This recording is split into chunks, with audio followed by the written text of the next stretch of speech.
Chapter 221, Rachel's Sweet 16, 6. Suffice it to say, after that incident last night, I had one of the best sleeps in my life. And yet, waking up felt like slamming into a brick wall of reality. My brain, still sluggish, struggled to piece together the events of the previous night. Rachel. The Rachel I knew, bubbly, bright, full of warmth but always keeping a careful distance, had flipped a switch. The way she had acted, the way she had looked at me like I was the only thing in the world that mattered, the way she had kissed me like she was staking a claim, none of it aligned with the Rachel from the novel or even the Rachel I had come to know in this world. I ran a hand down my face, staring at my reflection in the mirror. Did that really happen? I thought. Because it felt like a dream, one of those strange ones that made perfect sense when you were in it but left you bewildered when you woke up. Shouldn't you be happy? Luna's voice chimed in my mind. From what I can tell, you like her too. So what's the issue? Yeah, agreed. I sighed. I did like her. Last night had been something else. Something that left my heart pounding and my head spinning. But there was a deeper issue gnawing at me, one I hadn't voiced to anyone. The fact that I had transmigrated here, that this body wasn't originally mine, still haunted me. I had accepted this world as real. I had made my place in it. But the lingering fear remained. What if I lost this body? What if one day, I woke up and it wasn't mine anymore? That thought unsettled me in a way nothing else did. But honestly, last night was refreshing, Luna continued, her tone far too amused. It's the first time you've had such a reaction, huh? I thought you were Shut up, I muttered, shaking my head as a deep red spread across my cheeks. Luna snickered. It was a natural reaction, I defended myself, though even in my own mind, it sounded weak. Because last night hadn't just been a kiss. Rachel had deliberately provoked me, reveling in my reaction. I shuddered slightly, pushing the thoughts aside as I moved to get ready. I had already slept in way too long, and the party was going to start soon. After showering, I put on the formal attire prepared for the event, adjusting the cuffs of my sleeves as I took one last glance in the mirror. I looked decent. Presentable. Nothing too flashy, but fitting for the occasion. Then, just as I was finishing up, a knock on the door pulled me from my thoughts. I slid the door open. Rachel stood there, radiant as ever. She wore a flowing golden dress, fitted perfectly to her figure, shimmering under the light. Diamonds adorned her neck, sapphires hung from her ears, and yet none of it outshone the brightness of her expression. "Hey, Arthur," she greeted, her voice light, but her cheeks tinged with the faintest pink. I blinked for half a second, processing. Then, I offered her a small smile. "Happy birthday, Rachel." She laughed softly.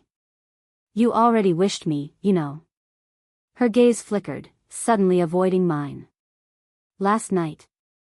For once, it seemed she was more bashful than teasing. Her face turned a deeper shade of red. I chuckled, but before I could say anything, she slipped her arm through mine. "Anyway, you're my escort. Come with me," she said, her grip firm but warm. "As you wish, princess," I replied smoothly. She hummed in thought, then glanced at me through her lashes. "Calling me princess sounds too impersonal," she murmured, voice quiet but clear. "Add my before it." She refused to meet my gaze, staring intently at the floor as her blush deepened to an almost impossible shade of red. I stared at her, trying to process what I just heard. Wow. Rachel, normally so confident and forward, had just requested that in a straight voice. And the worst part? She was so damn cute while doing it. Every time I thought I had a grasp on her, she flipped the script. And now, with her arm hooked through mine, the warmth of her presence pressed close, and the faint scent of something floral lingering in the air, my brain wasn't exactly at full processing speed. The hall where Rachel's Sweet 16 was being held loomed ahead, its grand doors wide open, spilling warm golden light into the corridor. Even from outside, the low hum of conversation, the clinking of glasses, and the steady murmur of a live orchestra set the tone. The kind of event that reeked of wealth and power. 2 guards stood at the entrance, their posture rigid as they assessed us. A brief nod, a quiet exchange, and then. Second Princess of the North, Her Highness Rachel Creighton, and Rank 1 of Mythos Academy, Arthur Nightingale, are entering. Just like that, every pair of eyes in the hall turned toward us. A sea of people. Faces I recognized, nobles, officials, the elite of the northern continent. Some had been at Cecilia's Sweet 16. Some were powerful figures in their own right. And some were already assessing me, their gazes sharp, calculating. But none of them mattered at that moment. Because my eyes locked onto a single figure. Alastor Creighton. One of the 2 kings of the north. A 9-circle mage. A man whose sheer presence was enough to command the attention of the entire hall. And more importantly, Rachel's very, very protective father. Now, Alastor and I weren't exactly strangers. He had trained me in spellcasting, handed me the Laplace method, even gifted me the skull of the Arch-Lich, all because he wanted me to surpass Lucifer. In a way, he was an ally. But not when it came to his daughter. His gaze was like a blade against my skin. Cold. Measuring. And far from pleased. I could feel the weight of it pressing down on me. Then, just to make things worse, Rachel leaned in, her breath warm against my ear, her voice soft but teasing. "Pfft, you are so cute." I stiffened. And Alastor's eyes narrowed. "Did you do that on purpose?" I whispered, keeping my voice low. Rachel simply shrugged, her expression the picture of innocence, if innocence had dimples and a barely hidden smirk. I exhaled through my nose, forcing myself to keep a neutral face as we stepped further into the hall. Rachel was a princess. Everyone here knew her, the future saintess, the golden jewel of the north. But they also knew me. The rank 1 who defeated Lucifer. The boy who made a lich at just white rank. The one who danced with another princess at her birthday. A storm of rumors swirled in this room. And tonight, Rachel had just thrown another match into the fire. A single chime from a crystalline bell rang through the hall, silencing the murmuring crowd in an instant. Alastor Creighton stepped forward, his imposing figure standing tall at the center of the room. The dim glow of lights cast a faint shimmer on his dark blue ceremonial robes, the intricate embroidery of the Creighton sigil, a silver eagle against a backdrop of frost, glinting under the chandeliers. With a voice that could command armies, he spoke. "Thank you all for attending tonight," he began, his gaze sweeping across the hall. "As you all know, today is a momentous occasion. My beloved daughter, Rachel Creighton, comes of age." There was a pause, just long enough to let the words settle. My daughter, who will one day take up the mantle of Saintess of the North and continue the legacy of the Creighton family, is stepping into her 16th year. Let us celebrate her today, not just as a princess, but as the brilliant, compassionate, and powerful young woman she is. The crowd erupted in applause. Rachel, still linked to my arm, beamed. But despite her usual brightness, I could feel the slight tension in her grip. She was never one for big formalities. After the clapping died down, she let go of me and stepped forward.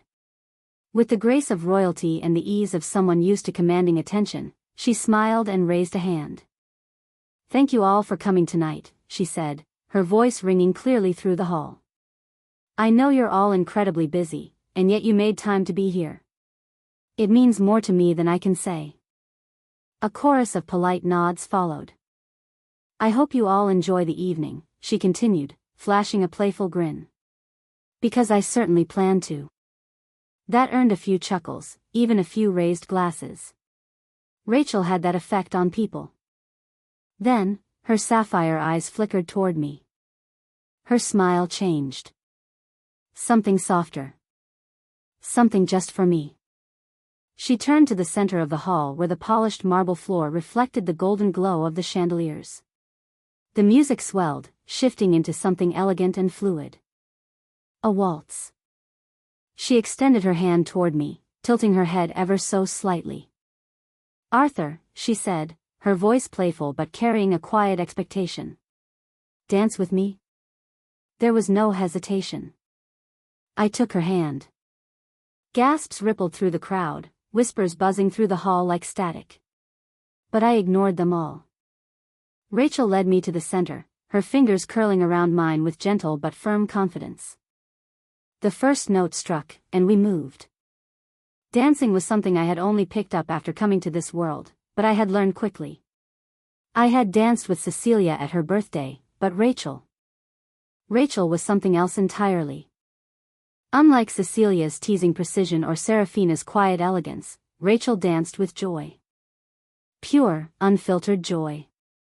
She spun, the golden fabric of her dress flaring like liquid sunlight. Her laughter was barely contained, her eyes gleaming as if she were having the time of her life. And in that moment, I realized something. She was. This wasn't just a formal birthday dance. For Rachel, this was freedom. With every step, every twirl, she wasn't just moving, she was escaping. From the expectations, from the weight of her future, from the past that haunted her. And she was dragging me with her. I let her. I matched her steps, guiding when needed, following when she wanted me to. The music swelled, the violins soaring, and for that fleeting moment, the world outside the dance floor didn't exist. There was only us. Chapter 222, Rachel's Sweet 16, 7. The moment the dance ended, Rachel reluctantly let go of my hand, and I excused myself to make my way through the crowd. There were still plenty of people to greet, and among them were my friends from Class 1A. Naturally, Rose Springshaper was here, dressed in a flowing emerald gown that complemented her features. Serafina, ever composed, offered me a soft smile from a distance, her silver hair catching the chandelier's glow. Cecilia, on the other hand, had no such reservations. I barely had time to brace myself before she launched forward and wrapped her arms around me. "I missed you," she murmured into my shoulder. I chuckled, patting her back. "It hasn't been that long, Cecilia." "Long enough," she huffed, pulling back slightly. Then, with a wicked little smirk, she whispered just loud enough for me to hear, "I want to kidnap you." I tensed. Before I could plan an escape route, Rachel materialized at my side like a golden storm, expertly peeling Cecilia away from me with a practiced motion. "Arthur is mine," Rachel declared, her sapphire eyes practically daring Cecilia to challenge her. Cecilia, not one to back down, tilted her head with a smile that was far too sweet. "Oh. You wish, Saintess." The temperature in the room dropped a few degrees as they locked eyes, an invisible battle of wills igniting between them. I took that as my cue to make myself scarce. Rose fell into step beside me as I slipped away. Smart move.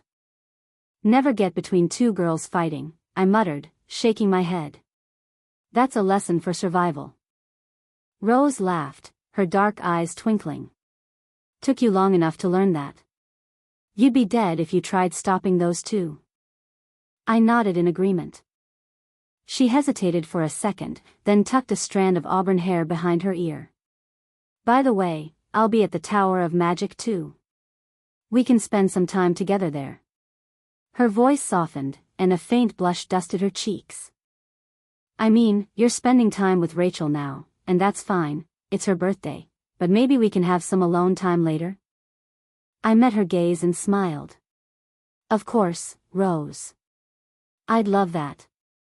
She beamed at me, the usual cool composure of the elven princess cracking just a little, before quickly excusing herself back into the crowd. I exhaled. Rachel and Cecilia were still at it, Serafina now caught between them like a very elegant hostage. Yeah, probably best to stay far away from that. "Arthur, it's been some time," a familiar voice pulled me back to reality. I turned, already recognizing the speaker before I saw him. Lucifer Windward stood there, his golden hair catching the chandelier's glow, his verdant eyes sharp and assessing. He looked the same, but he felt different. Stronger. He's already started the integration process, I thought. His mana had tripled in both quality and quantity, making the gap between us considerable. A few months ago, I'd beaten him, but right now? If we fought, he'd flatten me. Annoying, I admitted to myself, but it was expected. Lucifer had always been ahead in raw power. I wasn't supposed to catch up until December. I schooled my expression into a smile and extended a hand. Good to see you, Lucifer, I said. His grip was firm as he shook my hand, his smile far more genuine than it used to be. It seemed he'd stopped seeing people as puzzle pieces meant to fit into his grand heroic narrative. That was an improvement. This is my cousin, Lilith Windward, Lucifer introduced, stepping aside slightly. The woman beside him was a mirror of Lucifer, same golden hair, same striking green eyes. But there was something more refined about her, something sharper. She carried herself with the ease of someone who knew exactly how dangerous she was. Lilith Windward.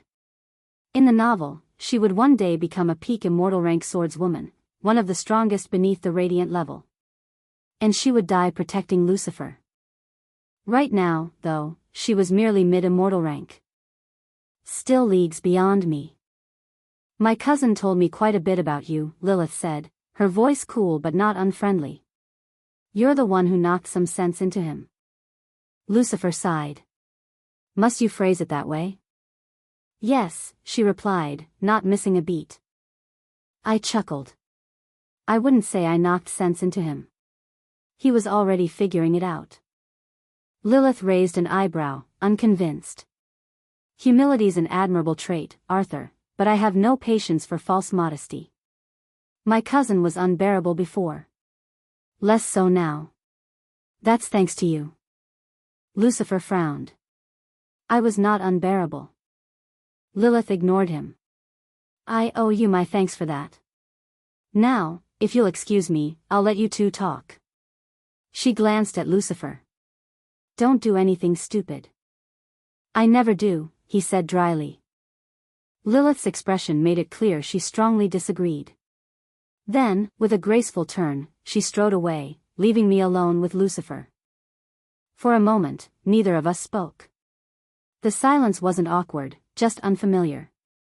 The last time we talked, there had still been a thick layer of rivalry between us. Now, it felt more natural. So, I said, leaning against one of the polished marble columns. Integration process, huh? Lucifer nodded. I started about 2 weeks ago. It's progressing smoothly. I can tell. You feel a lot stronger. He smirked. I am. If we fought now, I'd win. Enjoy it while it lasts, I said easily. I'll catch up soon enough. Lucifer chuckled. I don't doubt it. You're unpredictable. Annoyingly so. I grinned. That's the goal. Lucifer exhaled, glancing around the ballroom. This kind of event still feels strange to me. Rachel fits in effortlessly, but I've never been comfortable at these things. I raised an eyebrow. You're a prince. And yet, he said, tilting his head, I prefer a battlefield to a ballroom. I understood the sentiment. We lapsed into a comfortable silence, watching the party unfold.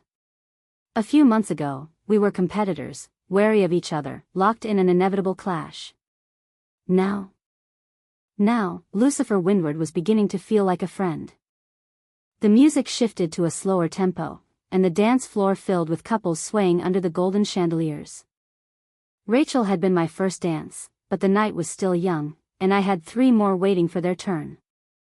I turned just as a familiar pair of violet eyes locked onto mine. Cecilia stood there, lips curled into a knowing smirk, her deep auburn dress hugging her figure perfectly. Her sapphire earrings gleamed under the lights as she extended a hand toward me, her posture relaxed but her gaze sharp. Well, she said smoothly, my turn, isn't it? I took her hand, leading her onto the dance floor. The moment I placed my hand on her waist and she rested hers on my shoulder, she leaned in slightly. What exactly did you do to Rachel? She murmured, just loud enough for me to hear over the music. I blinked. What? You heard me, Cecilia said, tilting her head. She's completely gone for you. More than usual. She even called you my Arthur earlier. My Arthur. Do you know how dangerous that is for you? I swallowed. I didn't do anything. Cecilia narrowed her eyes, scrutinizing my expression as if she could peel back my mind and look inside. She finally said, drawing out the sound as if trying to decide whether I was lying or just stupid. I sighed. I really don't know, Cecilia. We just talked last night. Talked? Her smirk widened. Is that what we're calling it now? I groaned. Nothing like what you're thinking happened. She tapped her chin with a single manicured finger. Then I suppose Rachel just naturally decided she couldn't live without you. I guess? I offered. Cecilia let out a soft chuckle, shaking her head. You really are dense sometimes, Arthur. I frowned, but she just sighed.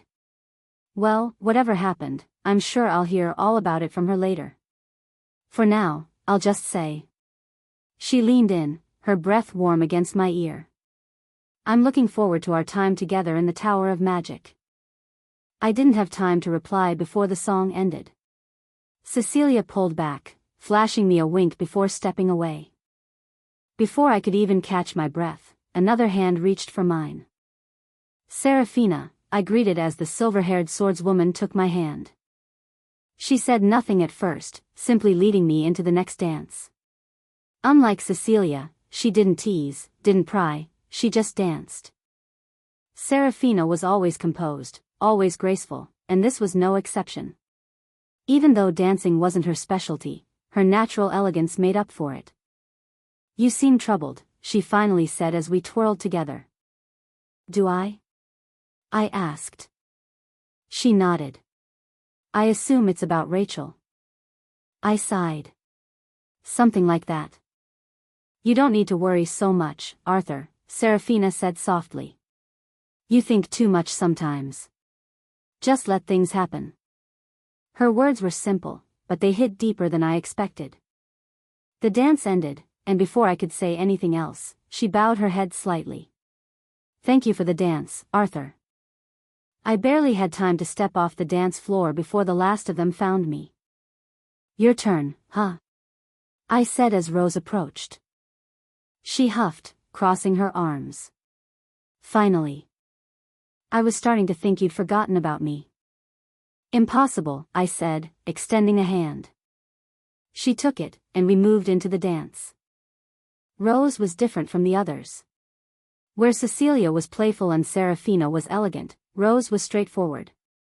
She followed the steps carefully, a small frown of concentration on her face. You're thinking too much, I teased. I just don't want to step on your feet, she muttered. I grinned. You're doing fine. She let out a breath. Good. Because I didn't come all this way to embarrass myself. The dance continued, and by the time it ended, she was smiling. See? Not so bad, I said. She rolled her eyes. I'll let you have that one, Arthur. And with that, my night of dancing finally came to an end. Chapter 223, Rachel's Sweet 16, 8. Rachel sauntered up to me, looking far too pleased with herself, her sapphire eyes practically twinkling with mischief. She hooked her arm through mine, her grip light but possessive, and let out a giggle that was entirely too pleased for my comfort. Spoil me today, Arthur, she declared, as if this were some royal decree and I was her humble attendant. After all, I only get one sweet 16 in my life.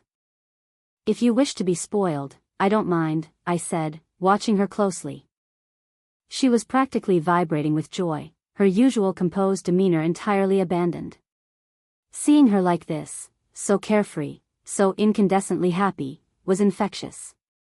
A warmth spread in my chest, though I wasn't quite sure what to do with it.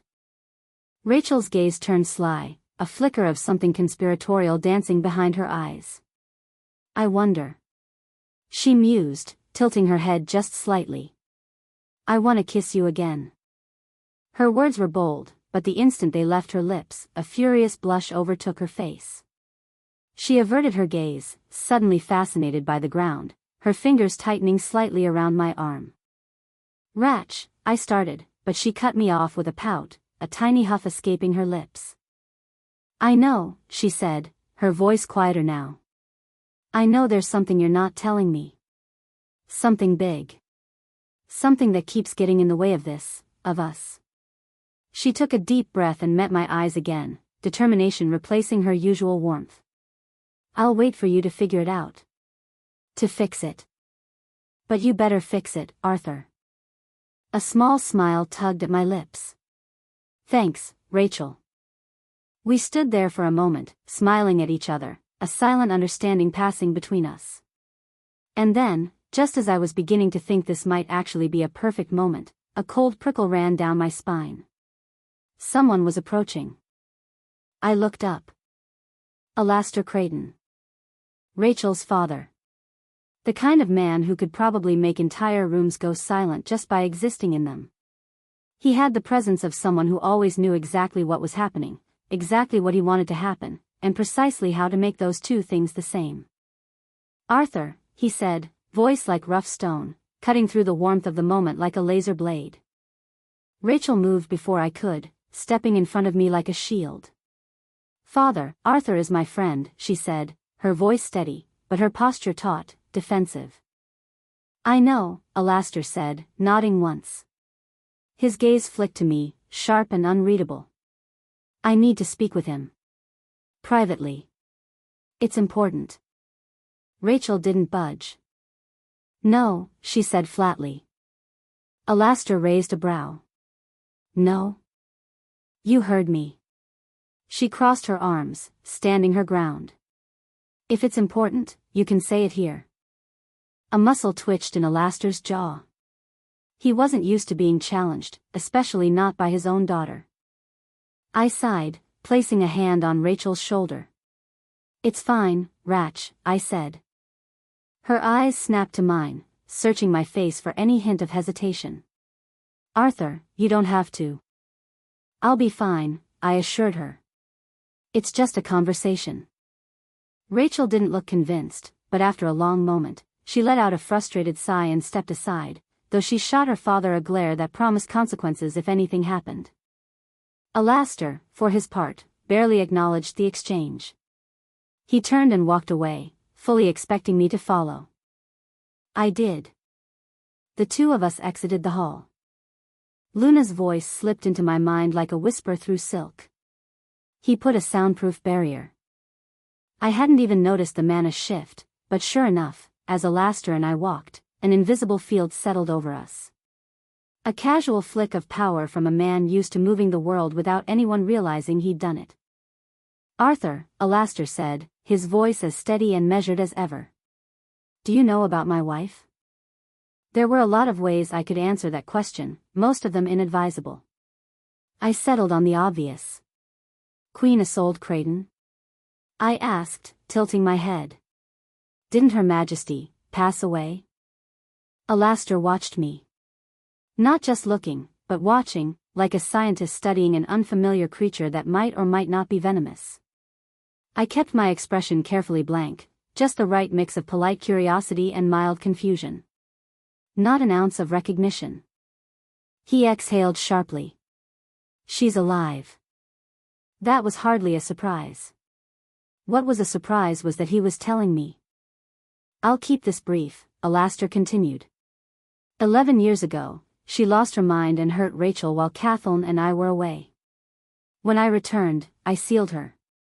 Since then, she's barely existed. She eats, she sleeps, but she doesn't speak, doesn't react, doesn't ask for anything.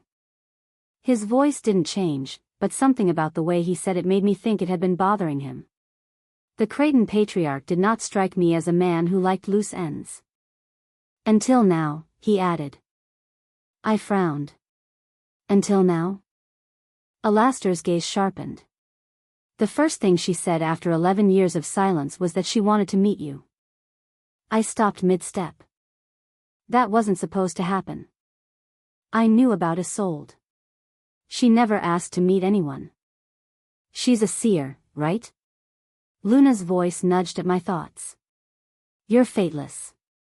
Maybe that's why. I considered that. Maybe. Alastor was still watching me, like I was a puzzle he couldn't quite solve. So, he said, voice cool, I'll ask again. What are you? I didn't answer. He could stare as much as he liked. Some things were better left unexplained. His eyes narrowed, but he let it drop, turning away and continuing down the hall. I followed, my mind running circles around itself. Why would a woman who had abandoned the world for over a decade suddenly want to see me? We moved through the Creighton estate, passing through halls that grew progressively darker and quieter, the usual futuristic displays of opulence giving way to something emptier. This was a place meant to be forgotten. We stopped in front of an unassuming door. Alastor placed his palm against it and closed his eyes. Even I could feel the weight of the seal unraveling, a sensation like a taut wire snapping, power uncoiling in invisible waves. Isn't this dangerous? I asked. Alastor didn't even look at me. If she tries anything, I can stop her. His tone carried the easy certainty of a king. With a casual flick of his fingers, the seal was undone, and before I could think twice, he sent me inside. The room was quiet.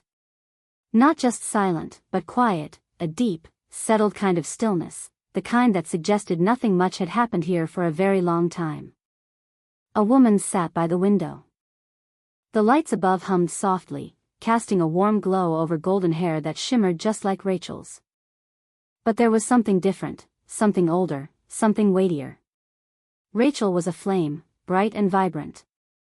Isolde Creighton was like a candle in a sealed room, a light that had flickered and burned itself down to the wick.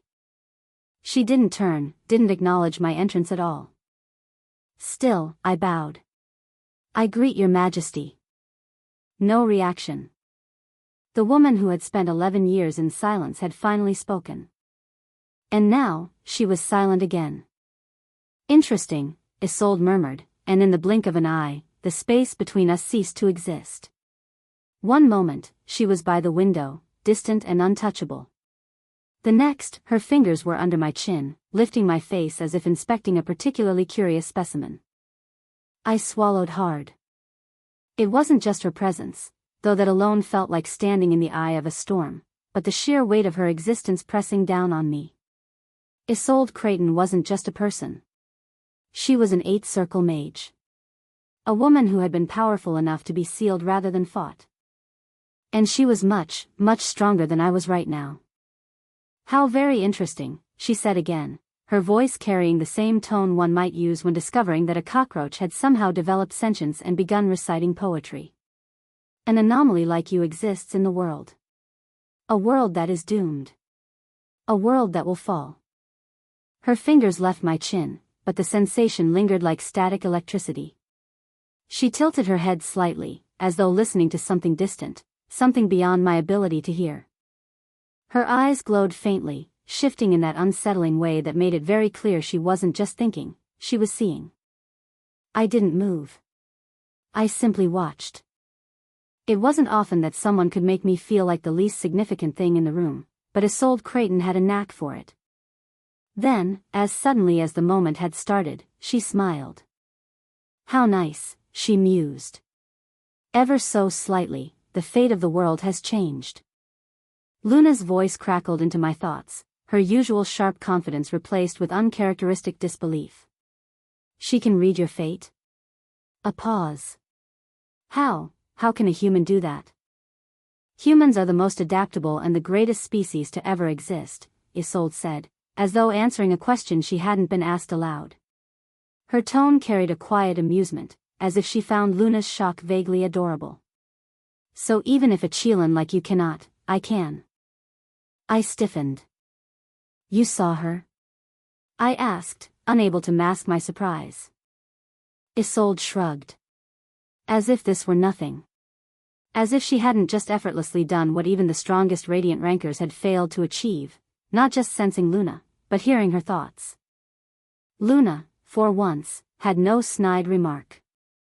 I stared at the woman in front of me, for the first time genuinely uncertain of what I was dealing with.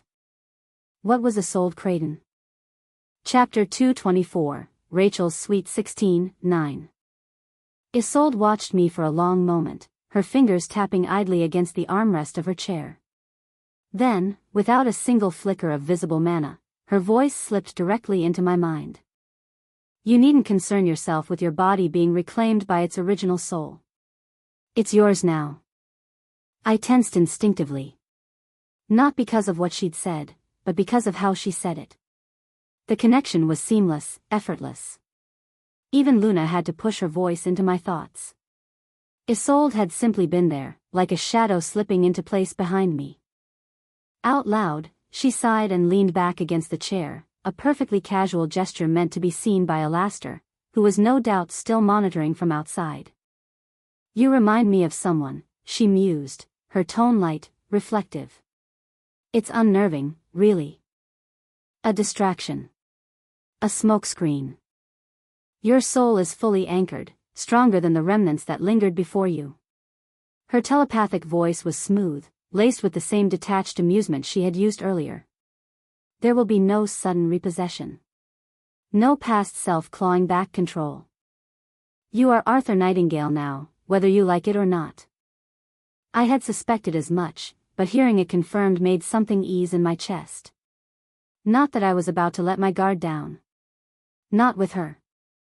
Are you here to change things? She asked, tilting her head slightly, her words still aimed at whatever unseen audience was watching. That being said, her voice continued in my mind, utterly unfazed by my wariness. You are on a path that will challenge you soon.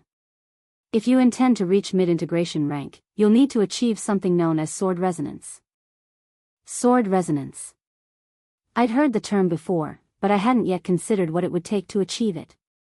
Resonance requires the soul aspect, Isolde continued, her mental voice crisp, efficient. And that will be your first real trial. The body can be strengthened, mana refined. But the soul? That is a different matter entirely.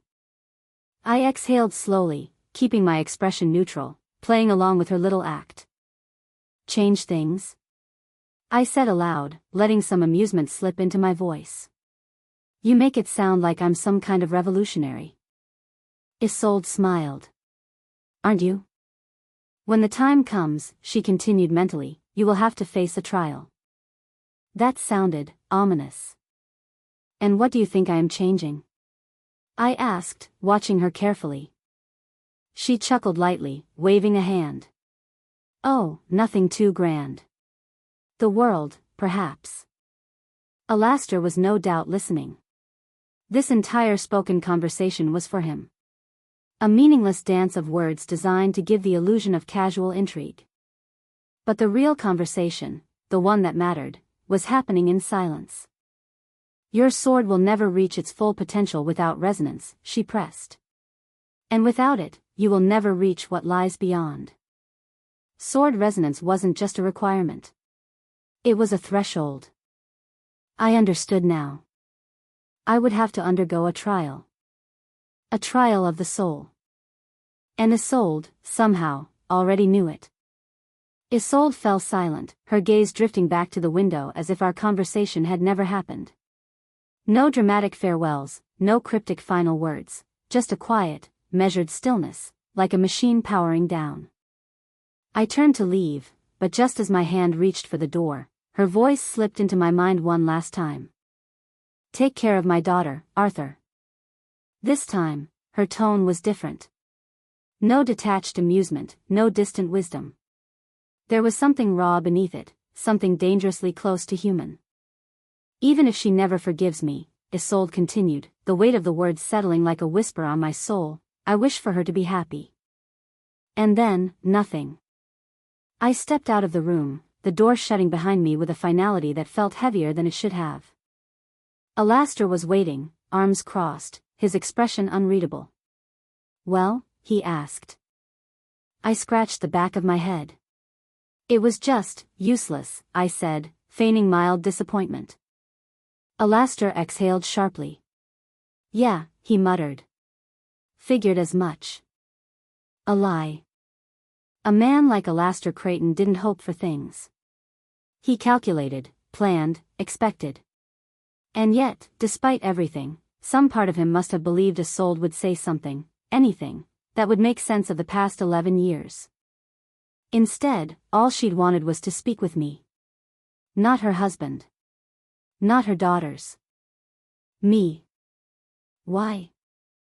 That question curled around my thoughts like smoke. And then there was what she had said at the end. Take care of Rachel. Not a request. Not a command. Just something she needed to say. And that was the problem. Because if she had truly gone mad, if she had lost herself completely, then why had those words carried the weight of a mother's love? I glanced at Alastair. Sorry, I said. He waved a hand dismissively. No need to be. I wasn't expecting much. Another lie. I didn't press. Instead, I let the thoughts settle, uncomfortable and quiet. Isolde Creighton hadn't hurt Rachel because she had lost her mind. She had done it because she had to. There had been a reason. I didn't know what it was. But I knew one thing with absolute certainty. Whatever had happened that night, whatever had driven Isolde to do the unthinkable, it hadn't been because she didn't love her daughter. It had been because she did. There's something else, though, I thought, letting the realization settle. Isolde had confirmed it, this body was mine now. Not borrowed, not occupied, not something that could be snatched back by some long-lost original owner. That door was shut, locked, and bolted, and if a past version of Arthur was floating around in some ethereal waiting room, well, tough luck for him. And Isolde wasn't just some half-baked fortune-teller peddling vague prophecies to the gullible. She was a seer, one who outclassed Luna, which was saying something, because Luna wasn't exactly lacking in the supernatural insight department. Isolde had seen right through me in a way that bordered on absurd. Which meant I no longer had any excuses. When the second year begins, I'll confess, I thought, exhaling heavily. And then, an even heavier thought hit me square in the face. Am I actually forming a harem? I let that sit for a moment, as if I could somehow blink it out of existence. No luck. The thought remained, smug and inescapable. Not just any harem, mind you, but one consisting of princesses, plural, and a count's daughter. The kind of thing that should have been some ridiculous, over-the-top fantasy scenario, not my actual, growing reality. Sure, my current standing wasn't bad. I was rank 1 among Mythos Academy's first years, Lee Zenith's disciple, and generally considered a rising force in the world. But having status was one thing. Having enough power to keep it was another. And if I wanted to walk a path where I could seriously consider relationships with all of them, I needed more than just talent. I needed power. A lot more power. That's a problem for future me, I decided, shaking my head. But there was something I couldn't push off. I needed to confess. The thought made my ears burn. It wasn't that I was afraid, well, maybe a little, but mostly, it was the sheer weight of it. I had made a promise to respect their feelings, and that meant being honest about mine. Except, how exactly did one confess to 4 different girls? At the same time? Would they even want that? I couldn't just assume they'd be fine sharing me, and I had no intention of forcing anything. If any of them wanted exclusivity, I'd have to respect that. Even if it meant difficult choices down the line.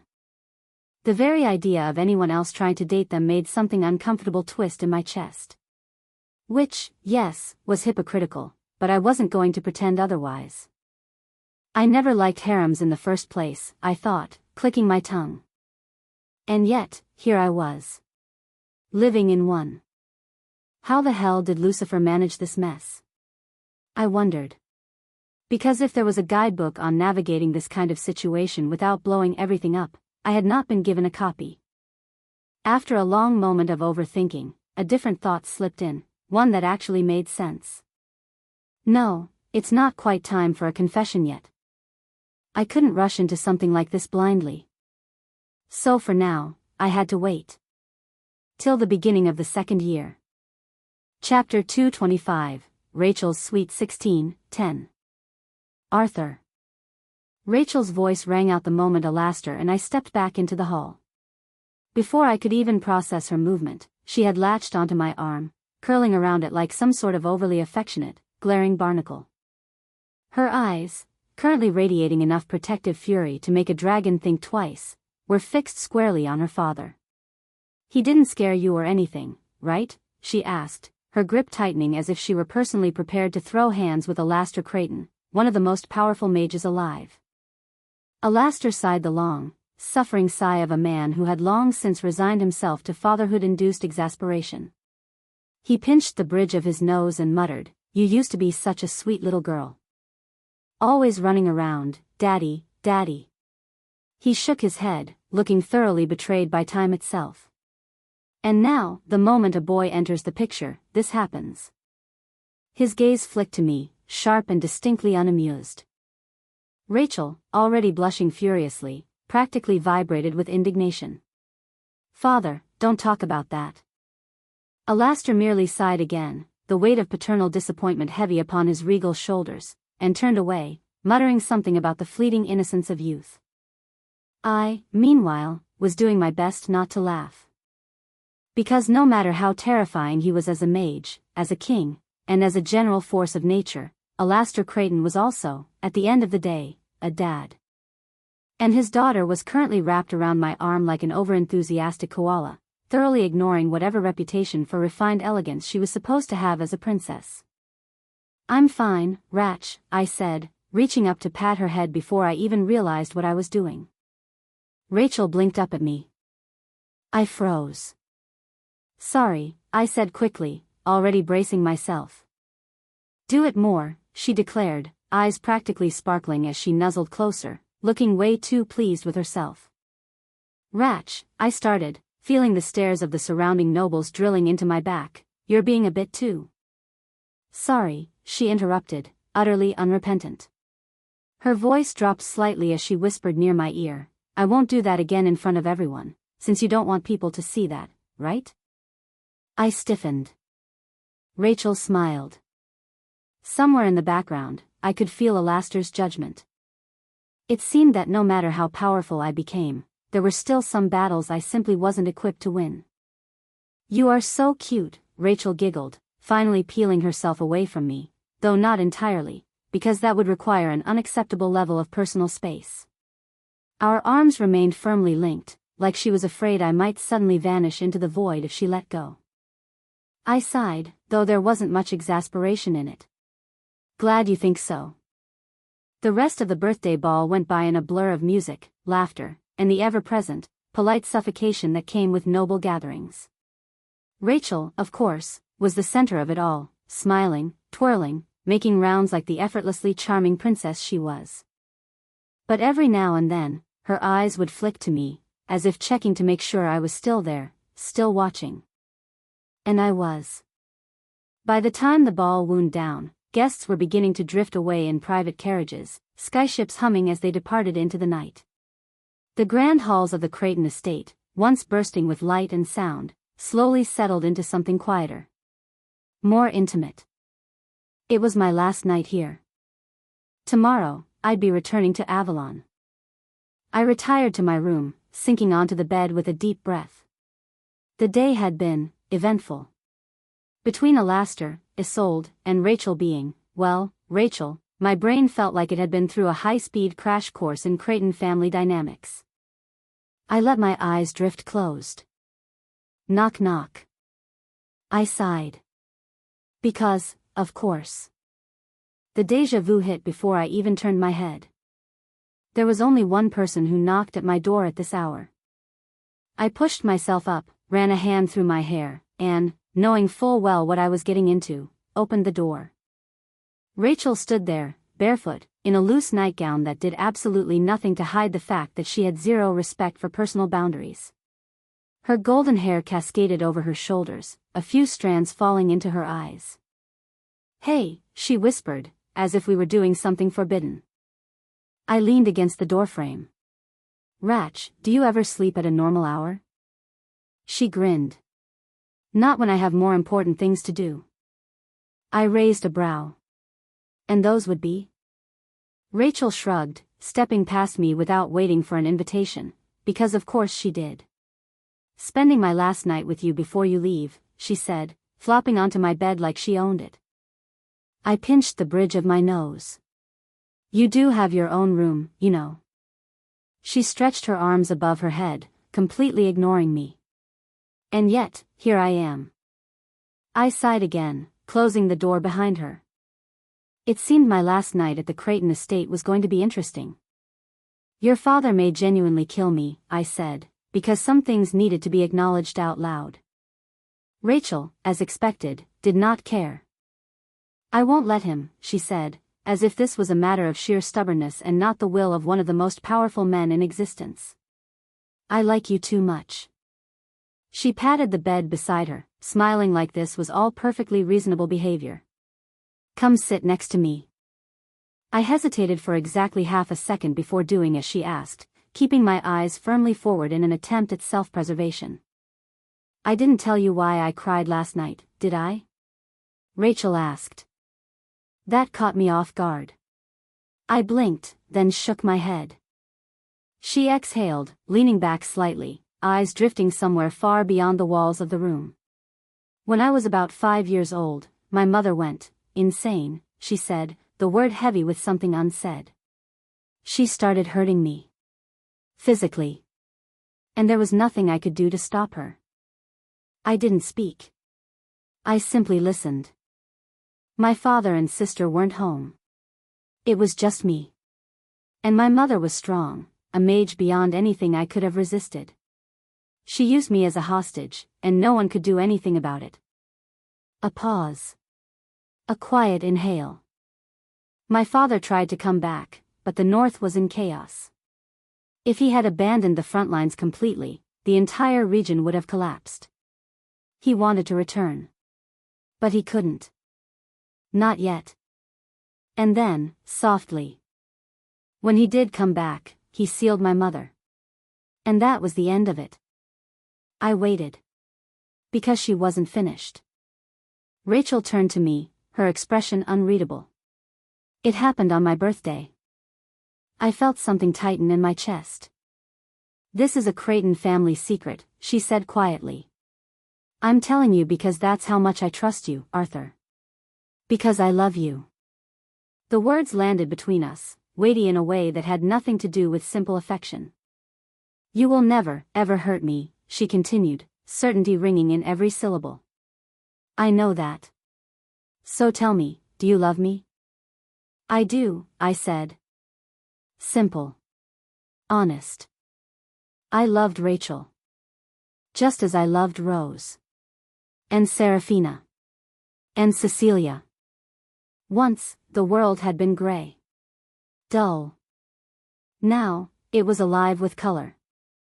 Rachel studied me for a moment, then smiled, a touch wry. But you love them too, don't you?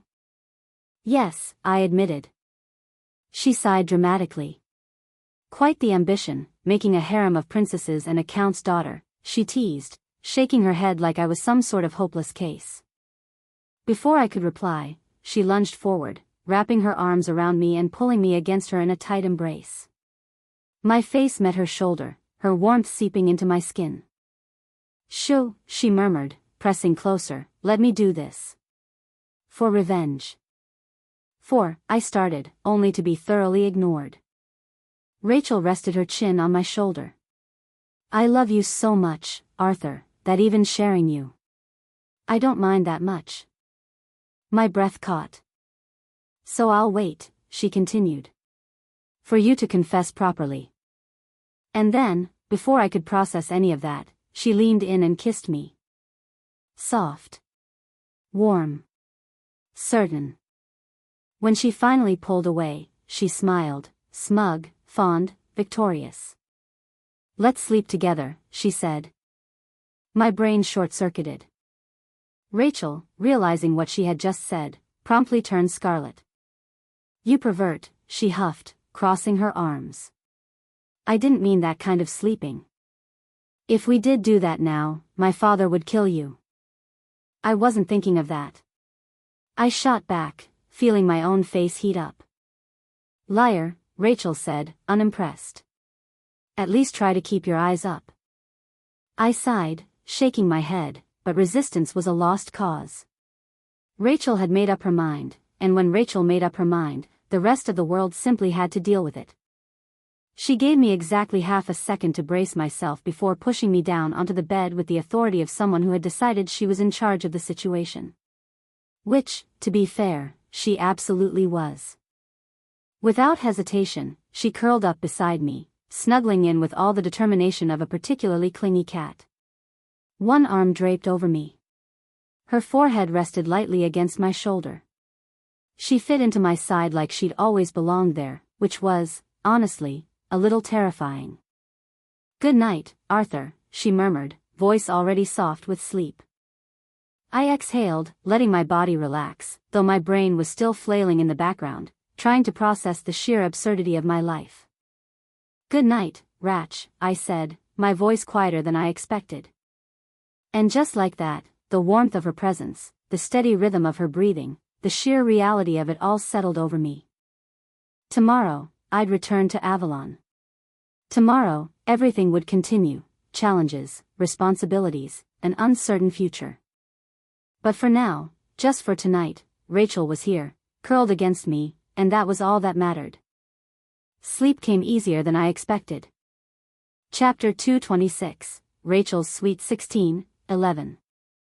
The morning came far too quickly. I groggily opened my eyes to find that Rachel was still clinging to me, her golden hair sprawled over my chest, her breathing slow and steady. The warmth of her body against mine, the faint scent of her lingering perfume, it was dangerously comfortable. For a brief, fleeting moment, I allowed myself to enjoy the quiet. Then, knock knock. My brain, still foggy with sleep, barely processed it. Then the door opened. And standing there, framed in the morning light, was Kathleen Creighton. I froze. Rachel didn't even stir, blissfully unaware of the impending disaster. Kathleen's gaze flicked over the room, landing on me, still in bed, then at Rachel, draped over me, before settling back on me with the slow, deliberate calculation of someone mentally filing this information away for future use.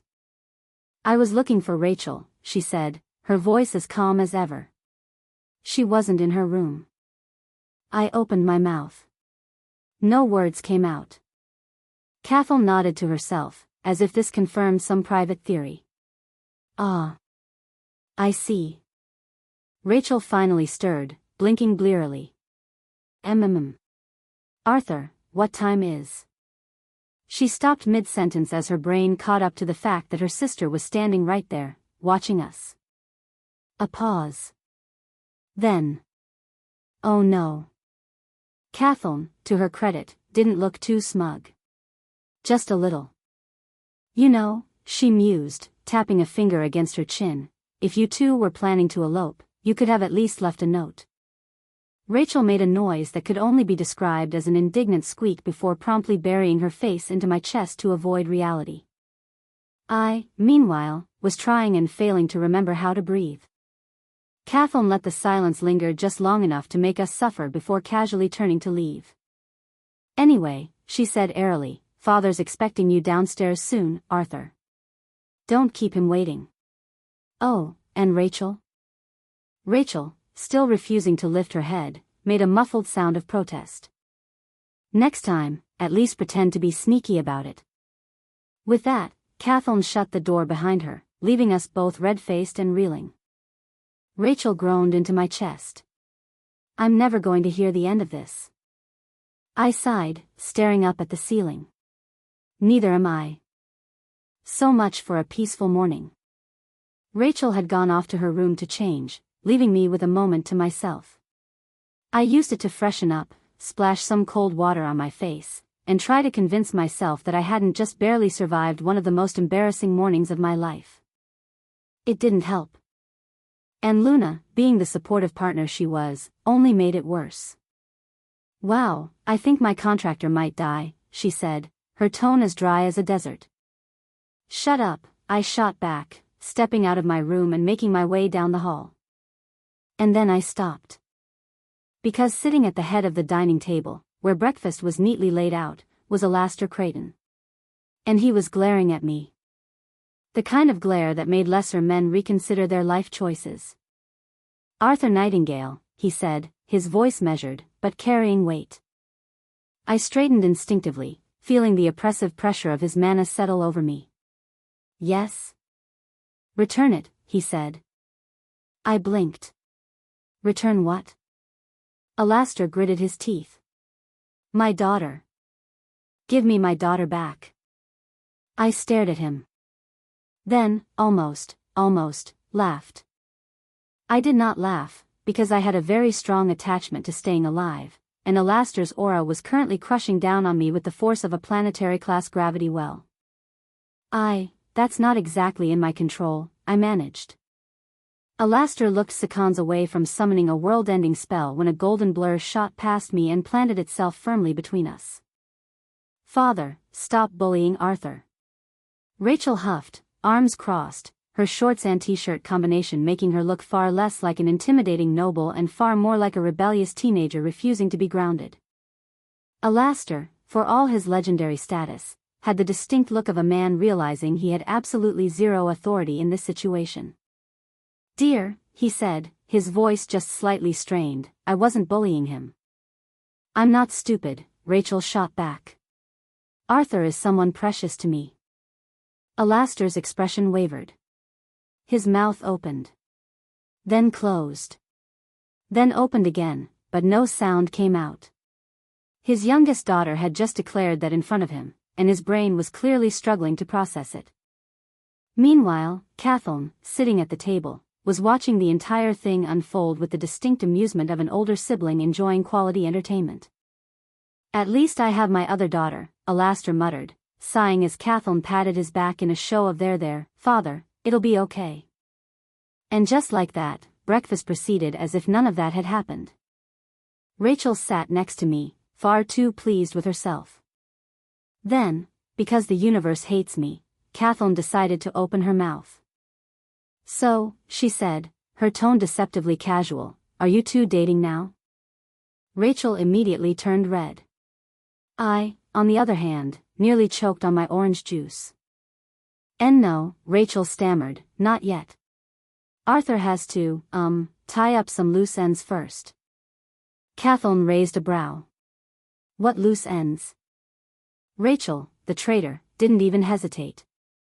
"He needs to confess to Cecilia, Serafina, and Rose," she said, as if this was a completely normal thing to say. I groaned internally. Kathleen, meanwhile, went from mildly entertained to staring at me like I was clinically insane. "And Alastor?" Alastor narrowed his eyes. "So my daughter isn't good enough for you?" he asked, voice deceptively calm. I froze. Wait. Hold on. Wasn't he just threatening me for dating her? I was so confused. "Are you stupid?" Luna scolded, her voice sharp in my mind. "Just imagine, your youngest teenage daughter brings home a boy, and not just any boy, but one who is planning to have a harem of 4 girls. And that boy is you. What do you mean, someone like me?"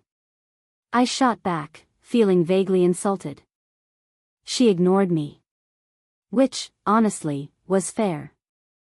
Because, unfortunately, she was right. Across the table, Alastor folded his hands together, smiling the kind of smile people usually reserved for someone they were about to very politely kill. "Arthur," he said, his tone all warmth and friendliness, his mana pressure doing its best impression of an industrial-grade compactor, "I think I should reward my daughter's future boyfriend." That word, future, carried just enough menace to make my survival instincts go into high alert. "How about some personal training?" Alastor suggested, the friendliness in his voice now distinctly predatory. "Your spellcasting could improve quite a bit with the right instruction." While that was technically true, the odds of me surviving whatever training Alastor had in mind were significantly lower than I was comfortable with.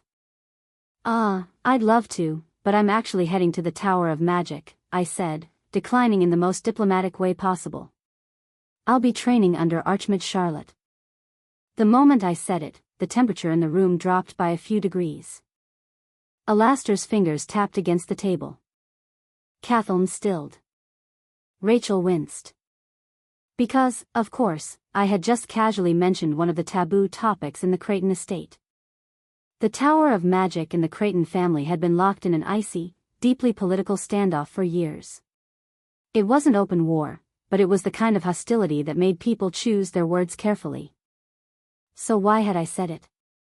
Because, frankly, this world had too many divisions. The world wasn't fully united against the demons and the miasmic species. Of course, it wasn't completely divided either, but cracks existed.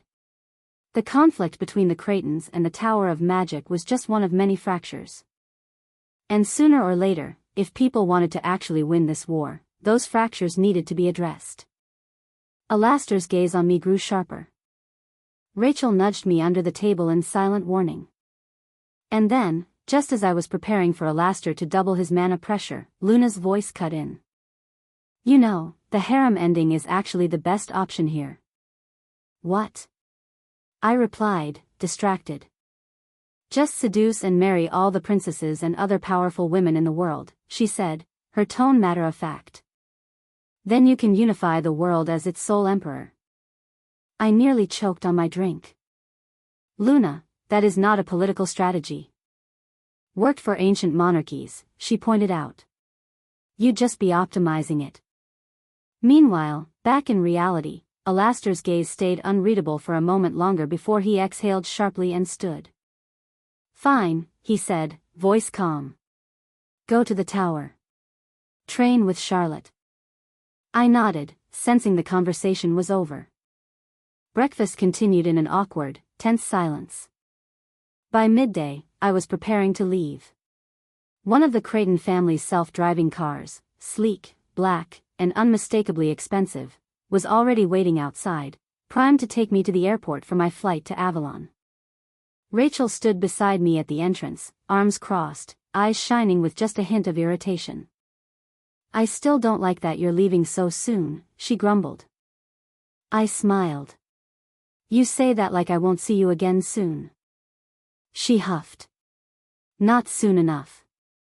Cathelm, standing a few steps away, just shook her head in amusement. Alastair, mercifully, had chosen to not personally oversee my departure, possibly to avoid any further existential crises regarding his youngest daughter's life choices. Try not to miss me too much, I teased. Rachel narrowed her eyes. Then, before I could react, she grabbed my collar, pulled me down, and kissed me. Short. Firm. Undeniably smug. By the time she pulled away, I was certain my ears were red. There, she said, looking far too pleased with herself. Now you have something to think about on your way back to Avalon. Cathelm coughed pointedly. I cleared my throat. Right. Well. I should. Rachel pushed me towards the car. Go, before I decide to keep you here forever. And so, with my dignity barely intact and Luna definitely laughing in my mind, I boarded the car and set off for the airport for my flight to Avalon. I had a lot to think about. And, thanks to Rachel, no chance of thinking about anything else for the entire trip. Chapter 227, Tower of Magic, 1. I returned to Avalon City. 2 nights at the Creighton estate had felt like a full-blown saga. The same could be said for my time at the Montjoie sect. Rachel and Seraphina had made their feelings painfully clear. Which meant that now, only Cecilia and Rose remained. And, conveniently enough, I was about to meet both of them at the Tower of Magic.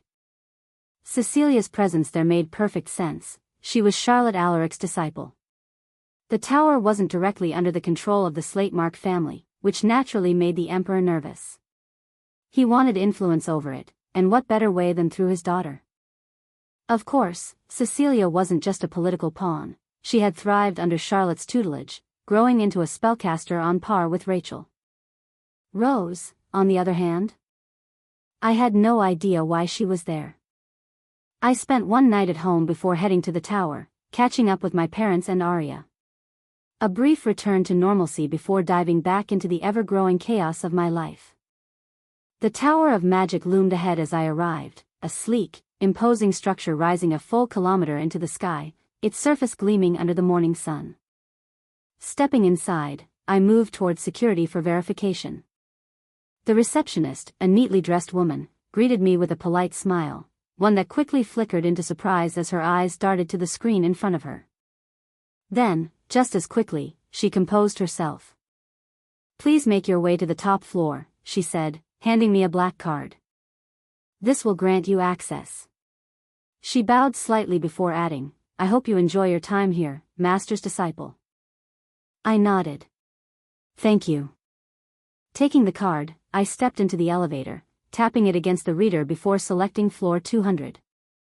The ride was smooth and unnervingly fast.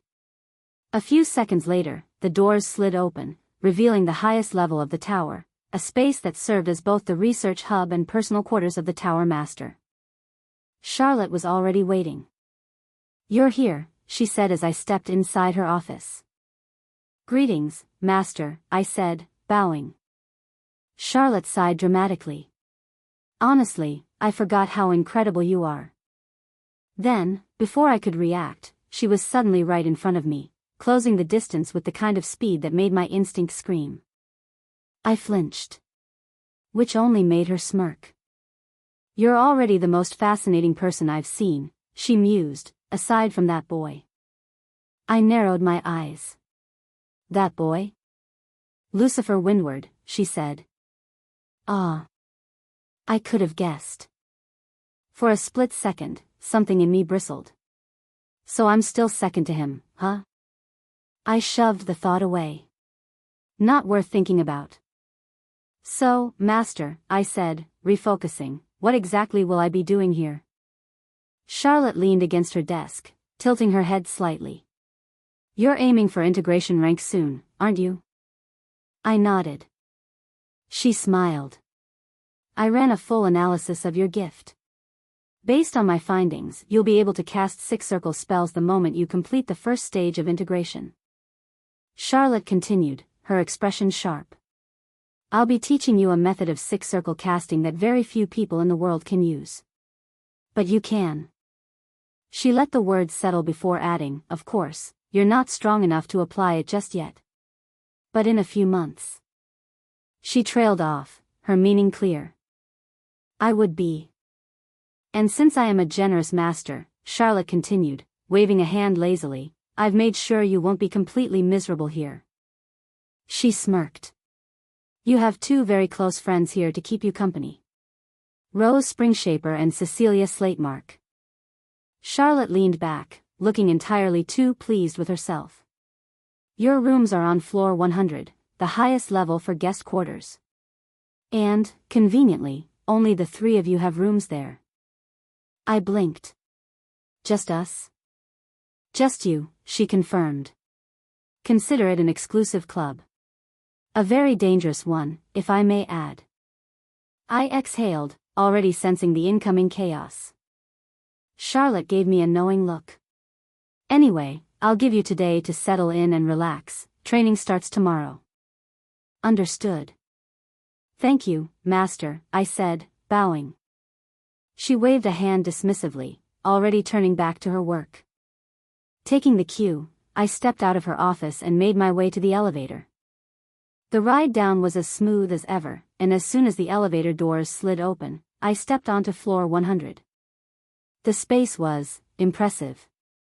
Unlike the sterile, polished hallways of the rest of the tower, this level was more personalized.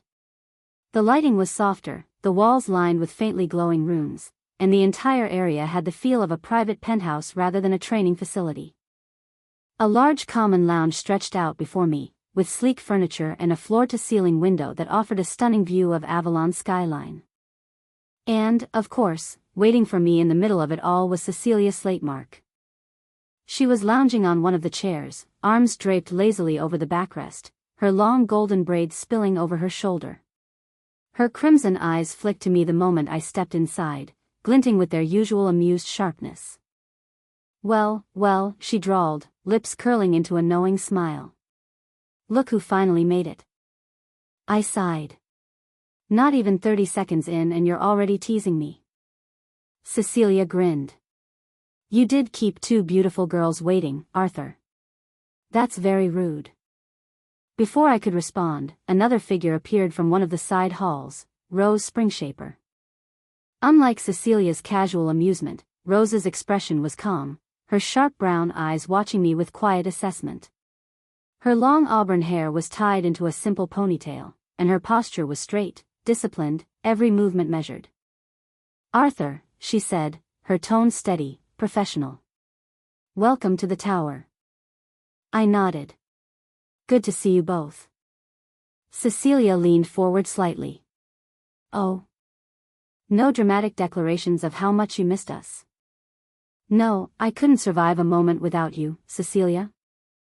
I rolled my eyes. I just got here. Rose crossed her arms. Charlotte said training starts tomorrow, so use today to rest. Cecilia's eyes sparkled with mischief. Yes, rest.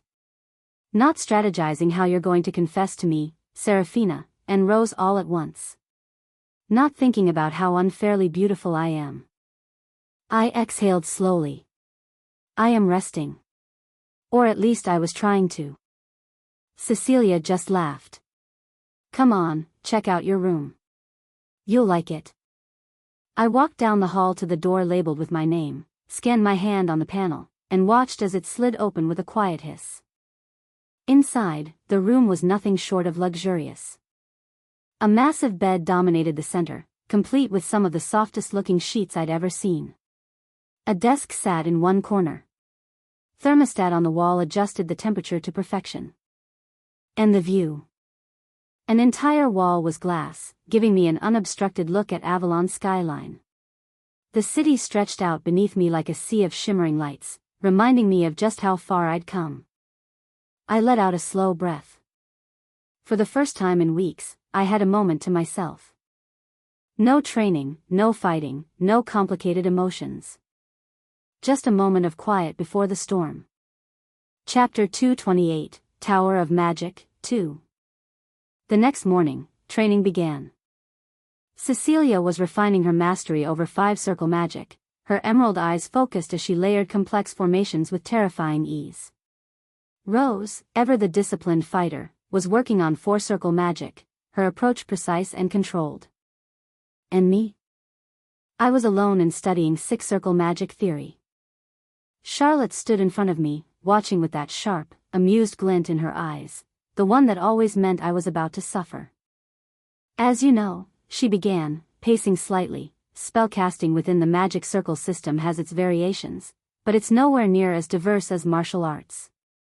At its core, a spellcaster's strength depends on four factors: mana weaving, spell potency, multicasting capability, and casting speed. I nodded, absorbing the information.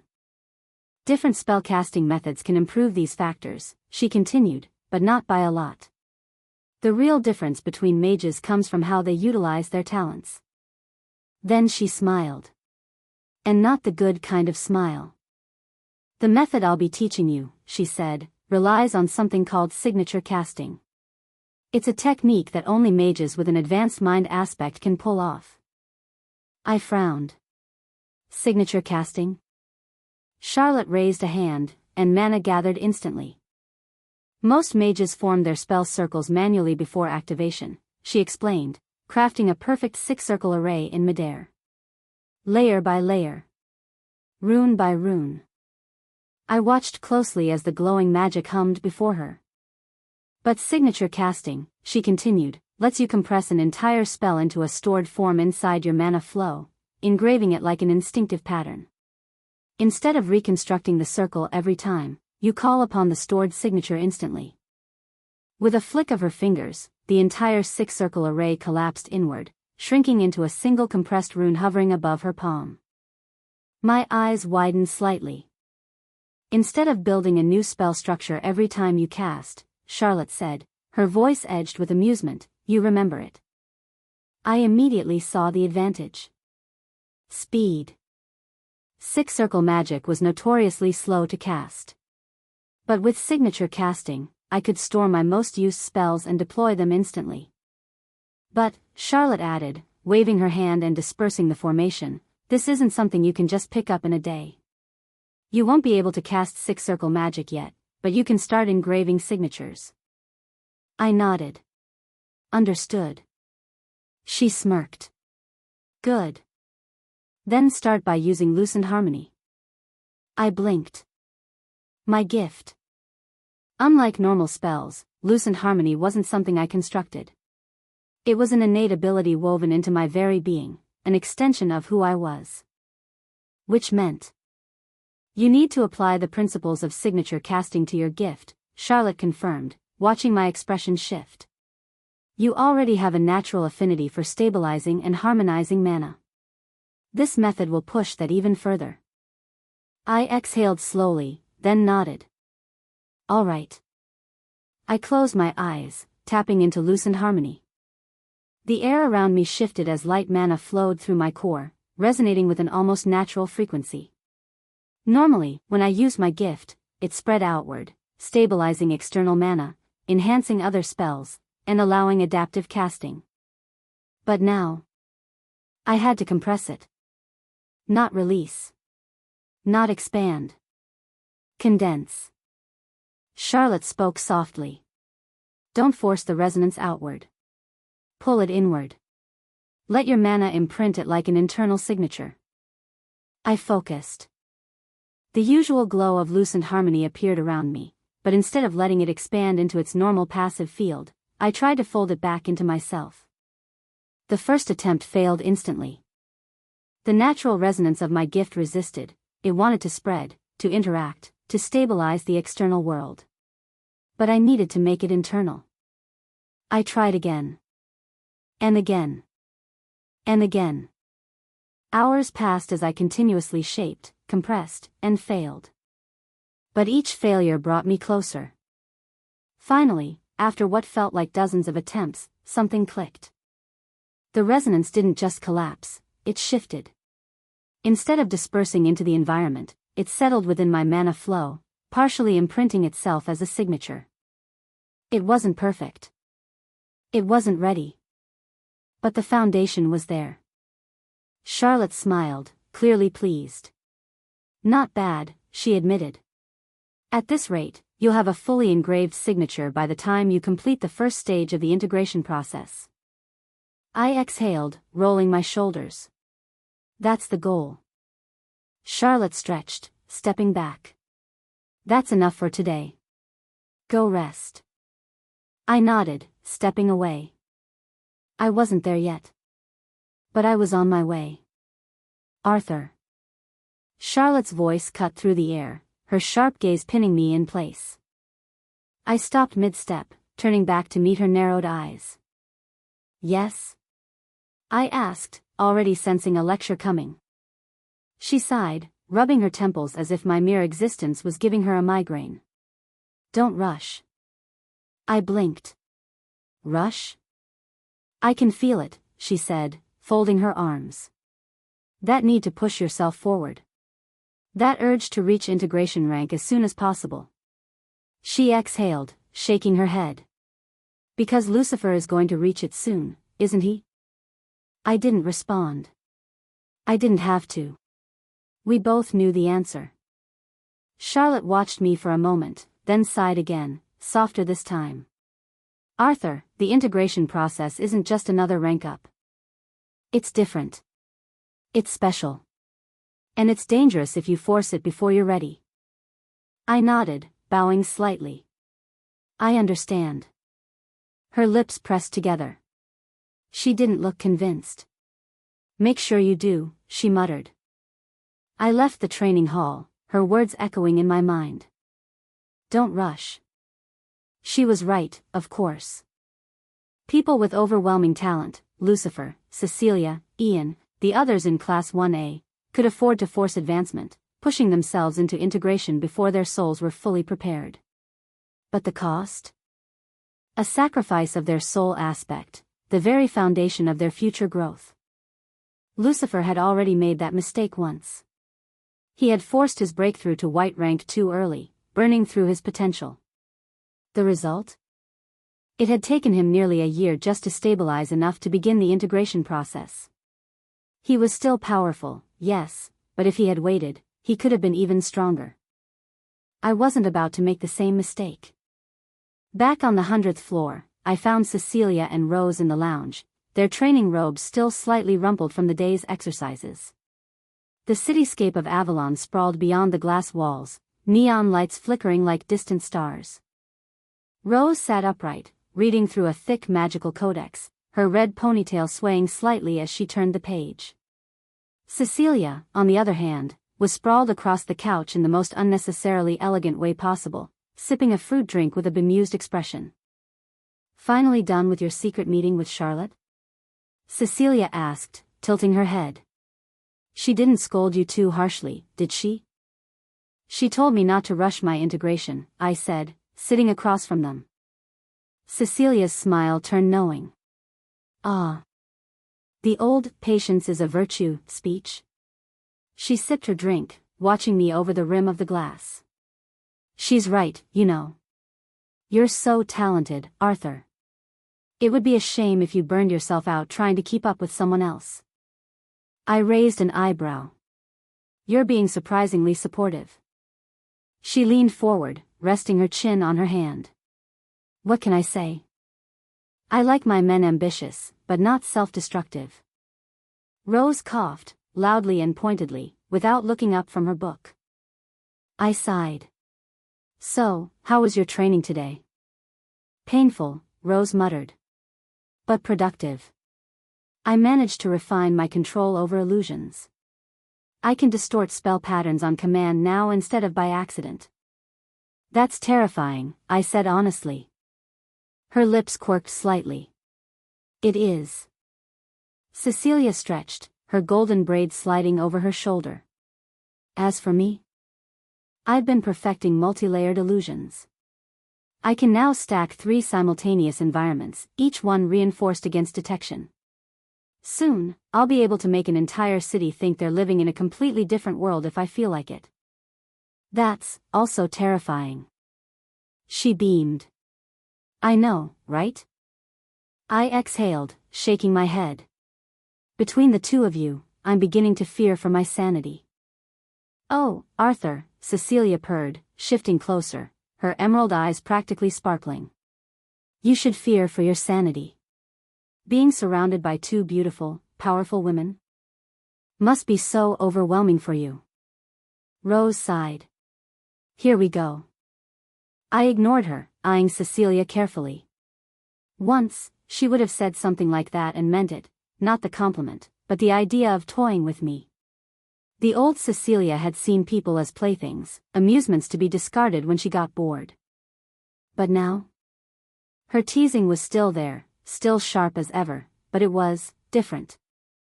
There was affection behind it now. She flirted with me not because she was testing me, not because she wanted to see if I would dance to her tune, but because she genuinely liked me. She had changed.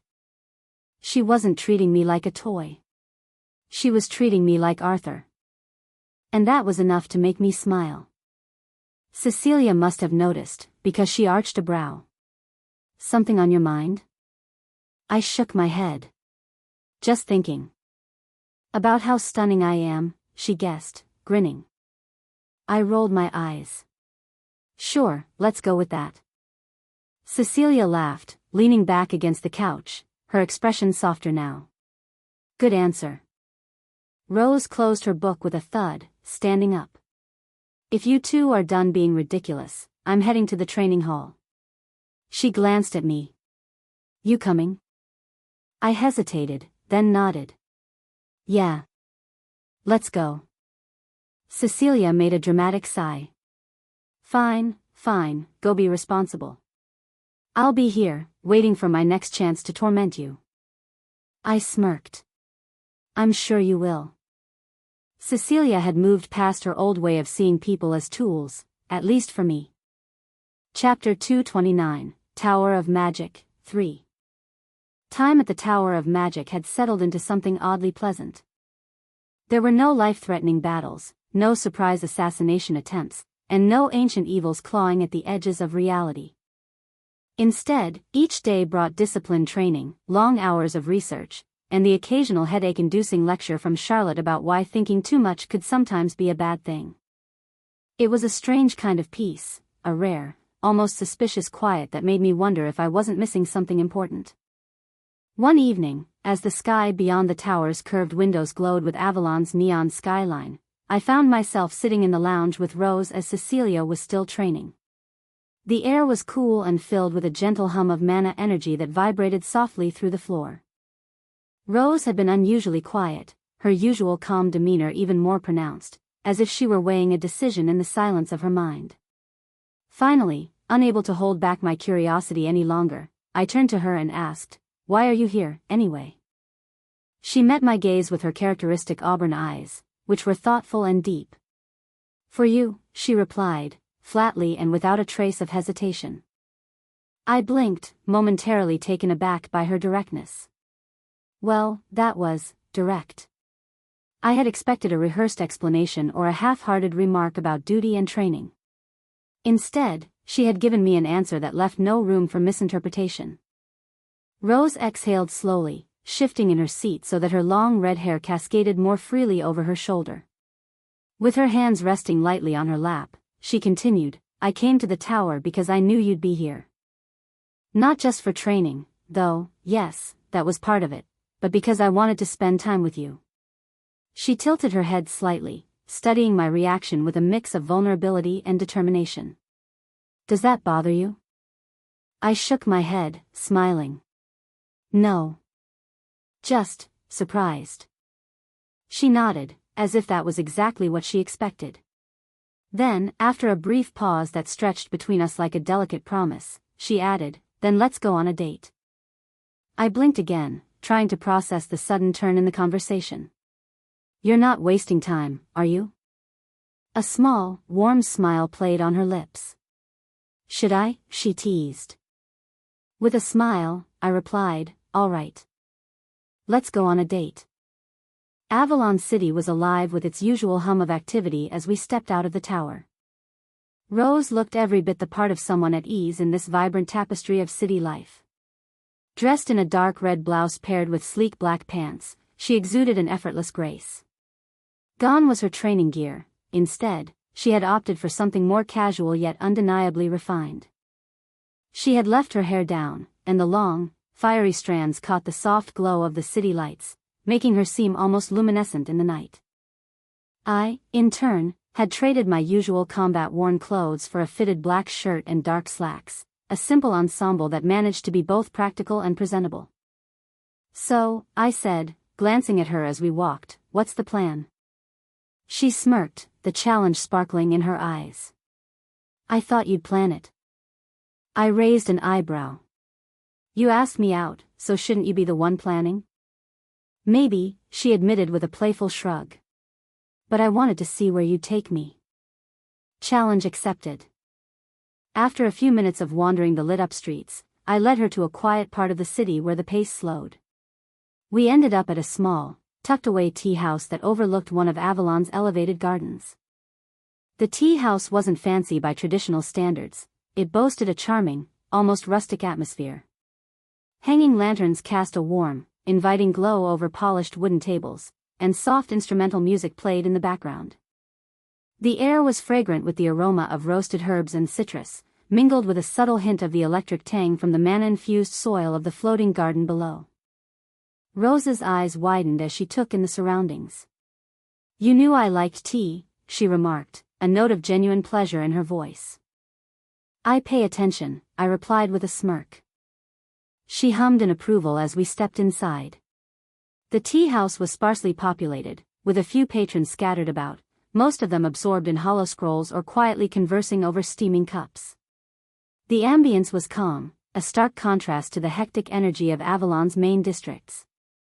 We settled into a corner table by a large window that offered an uninterrupted view of the garden below, where delicate plants and softly glowing orbs floated in the air. Soon after, a server approached us. She was a young woman whose tattoos shimmered faintly with each graceful movement, and her notepad glowed softly as she took our orders. "Welcome," she said politely. "What can I get you too?" Rose glanced briefly at the menu before turning her gaze back to me. "You pick," she said, her tone laced with playful confidence. I considered our options and decided on a fireberry blend, a rich, slightly spicy tea that I knew was a favorite among those who appreciated subtle warmth in a cup. Rose raised an eyebrow at my choice but didn't protest. As we waited for our drinks, the conversation naturally deepened.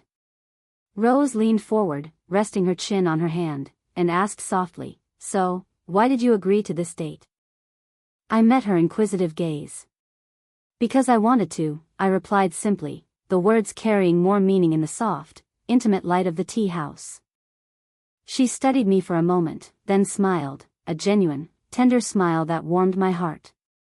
"Good answer," she said, and for a moment, the noise of Avalon outside seemed to fade away. Our tea arrived in elegant ceramic cups adorned with swirling patterns that danced in the light. Rose took a careful sip, her eyes widening in appreciation. "This is good," she admitted, her voice soft with contentment. I grinned. "Told you." As we sipped our tea, conversation drifted to topics both mundane and magical. We discussed the challenges of training at the tower, the eccentricities of our instructors, and the ever-present pressures of magical advancement. Rose recounted stories of her childhood with quiet humor, revealing bits of her past that painted a picture of a determined, sometimes rebellious spirit who had always strived to be more than what was expected. I shared my own experiences, the small, often overlooked moments that had shaped my understanding of magic and life. In these shared moments, the space between us seemed to shrink, until it was as if we were the only two people in the world. The candlelight flickered gently over Rose's face, softening her usual stoic expression into something warmer, more inviting. Her crimson eyes, usually so guarded and calculating, now held an unmistakable glimmer of tenderness. "Arthur," she murmured, setting her cup down with deliberate care. I leaned in slightly. "Yeah?" She hesitated, her eyes searching mine for a fraction of a heartbeat before she leaned forward and kissed me. It was soft at first, a gentle brush of lips that gradually deepened as we both surrendered to the moment. The kiss was warm and steady, a quiet declaration of something unspoken and deeply felt. For a brief moment, the chaotic energy of magic, training, and responsibility melted away, leaving only the simple truth of two souls connecting in the heart of Avalon City. When she finally pulled away, a faint blush dusted her cheeks, and her eyes twinkled with a mixture of shyness and resolve. "Was that okay?" she asked, her voice barely above a whisper. I smiled, a genuine, unburdened smile. "Yeah. More than okay." She let out a soft laugh, then smirked. "Good. Because I don't plan on stopping at just one." I chuckled, shaking my head. I figured. Outside, as we stepped back onto the bustling street, the neon glow of Avalon continued its relentless pulse. But for that fleeting moment, nothing else mattered, only the warmth we'd shared, and the promise of something more. The date stretched out like a perfect evening dream. We strolled along river walks where water glowed with an internal, magical luminescence, stopped at street vendors selling enchanted trinkets, and shared stories over cups of coffee at a late-night diner that looked like it had been plucked from another era. Every step, every smile, and every touch felt significant, each one a quiet reaffirmation of the bond that was forming between us. As the night deepened, we found ourselves atop a small hill overlooking Avalon's glittering skyline. The city below shimmered like a vast tapestry of lights, the distant hum of airships and the soft murmur of conversation creating a gentle lullaby in the background. We sat side by side on a bench, our shoulders brushing as we admired the view. The cool night air carried the faint scent of jasmine and rain, wrapping around us like a silken promise. Rose turned to me, her eyes reflecting the myriad lights of the city. "I'm glad we did this," she said softly. "I'm really glad I'm here with you." I reached out, brushing a stray lock of hair from her face. "Me too, Rose. It feels right." She leaned in closer, her breath warm against my cheek. "Arthur," she whispered, "thank you for not being afraid." for letting me be who I am. There was a long pause as the silence between us grew comfortable, filled with the unspoken hopes of the future. Finally, drawn by an irresistible impulse, I reached for her hand. In that moment, beneath the vast, starry sky of Avalon City, everything felt possible. Then, as if the world itself had given us permission, Rose tilted her head and pressed her lips to mine once more. This kiss was deeper, more assured, and carried with it the full weight of our shared evening, the joys, the uncertainties, and the unspoken dreams of what might come.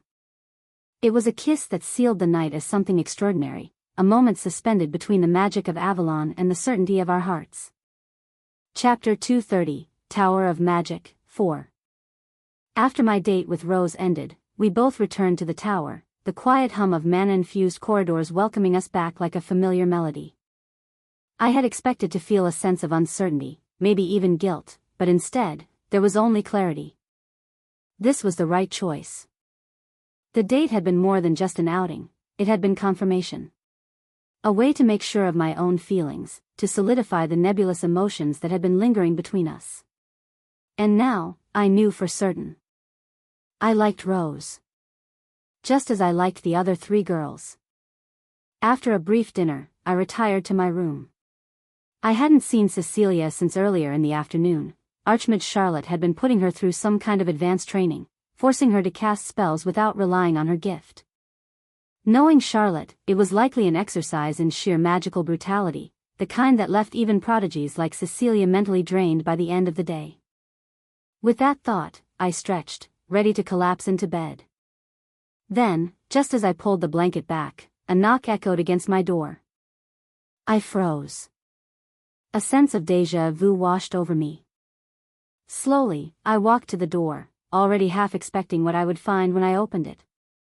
And sure enough, there stood Cecilia, bathed in the soft glow of the hallway's ambient lighting.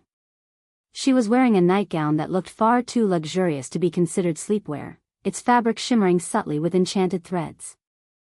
Her usually meticulously tied golden braid had escaped its confines, loose and cascading over her shoulders in soft, unruly waves. I stared at her. She stared back.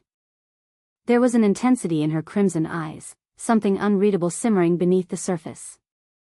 "Arthur," she said, voice quiet, but laced with something sharp. "Yes?" I replied, instinctively cautious. Without waiting for an invitation, she stepped inside, brushing past me with the air of someone who had already decided exactly how this conversation would unfold. Then she turned, her expression shifting as though a secret had just taken shape between us. "You kissed Rose today, didn't you?" I stiffened. Well. That escalated quickly. Her gaze bore into me, unblinking, expectant. For a fleeting second, I considered lying, then immediately dismissed the thought. There was no point. Cecilia wasn't the type to ask a question unless she already knew the answer. So I nodded. Cecilia trembled. Then, before I could react, I found myself pinned to the bed. My brain short-circuited. One moment, I had been standing. The next, Cecilia had moved, and I hadn't even registered it. There had been no hostility, no intent to harm, just pure, unfiltered possessiveness. She straddled me, hands planted on my chest, her nightgown slipping slightly off one shoulder. "It's not fair," she whispered, voice trembling, not with anger but with something far more dangerous. "I found you first." Her fingers curled slightly into the fabric of my shirt. "You are mine." I swallowed. Ah. So this was happening. A childish kind of possessiveness, except there was nothing childish about the way her body radiated warmth against mine, or the way her crimson eyes burned with something perilously close to desperation. Cecilia had always been playful, flirtatious even, but this was different. It wasn't just teasing. It was real. And real was dangerous.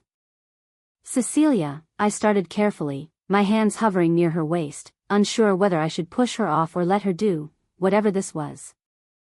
She leaned in, her breath warm against my neck. "I don't care," she murmured, half to herself. Even if you like the others, even if you kiss them, I won't lose to them. Her fingers trailed up, ghosting over my collarbone.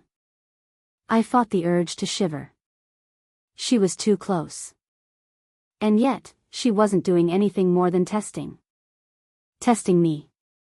Testing us. The silence stretched, thick with tension. I exhaled, steadying my thoughts, pushing down the sudden, overwhelming urge to do something reckless. Cecilia, I said again, softer this time. She didn't move. I reached up, tucking a loose strand of hair behind her ear. Her breath hitched.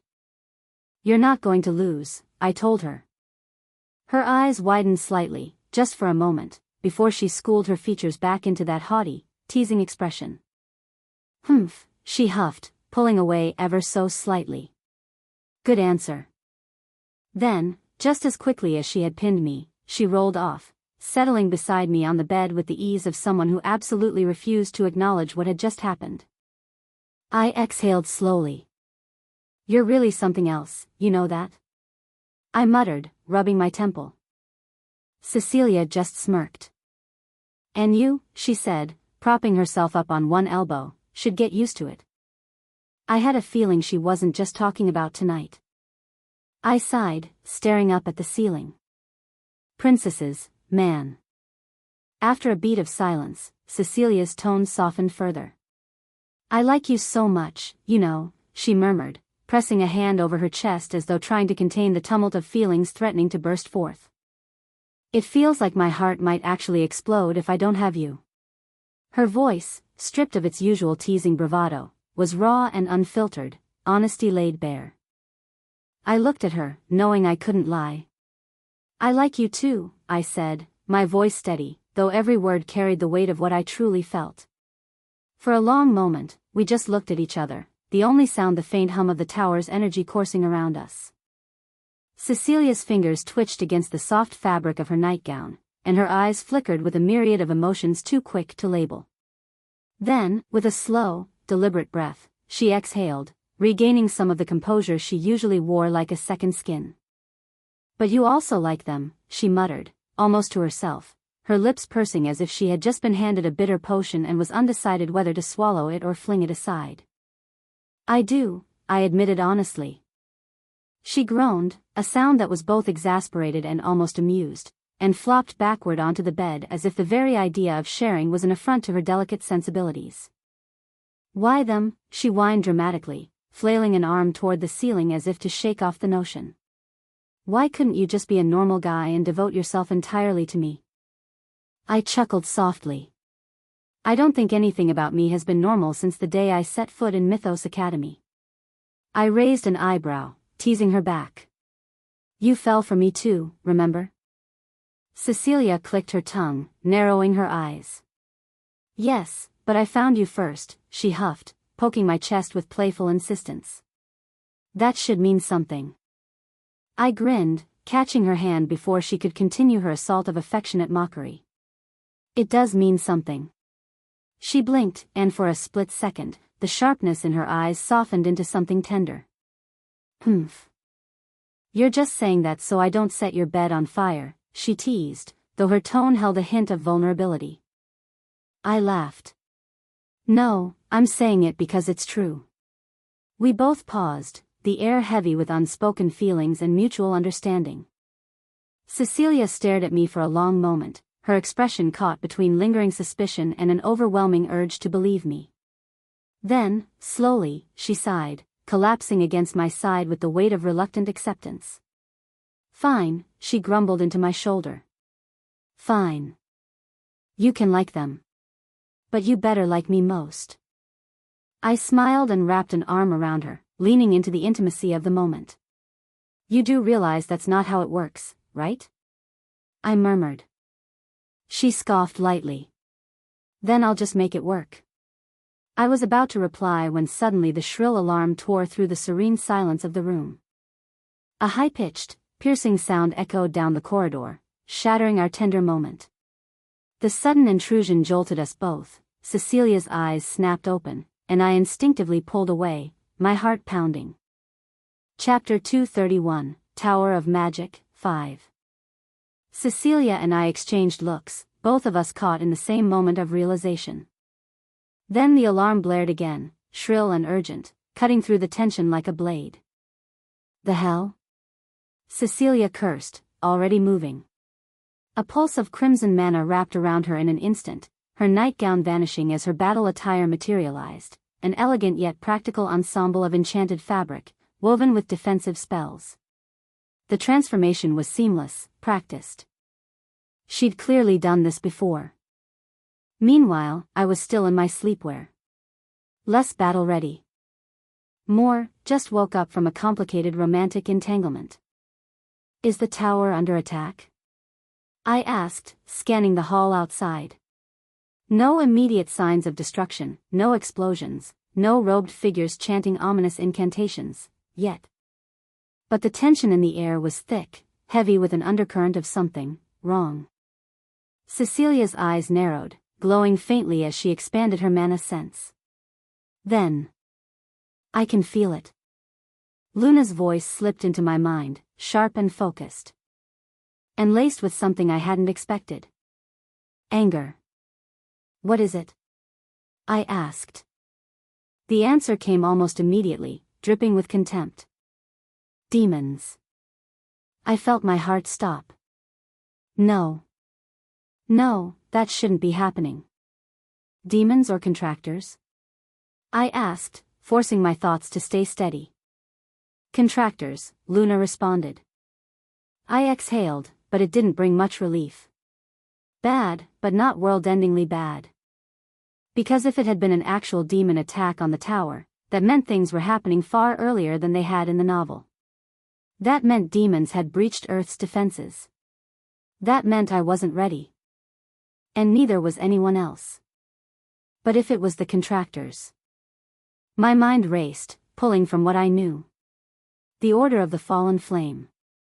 A secretive cult that had emerged from the remnants of the Eastern Continent's heavenly demon sect, the one that the first hero himself had destroyed centuries ago. They were supposed to be lurking in the shadows. Biding their time. Waiting. But the fact that they were here, now, attacking the Tower of Magic of all places, meant that something had forced their hand. And that was not good. Cecilia must have seen something shift in my expression because she asked, "What should we do?" I turned to her. She was waiting for an answer. And, unfortunately, I didn't have a great one. Because this wasn't a small-time raid. This wasn't some minor incident where a couple of rogue mages had decided to cause trouble for sport. This was a cult.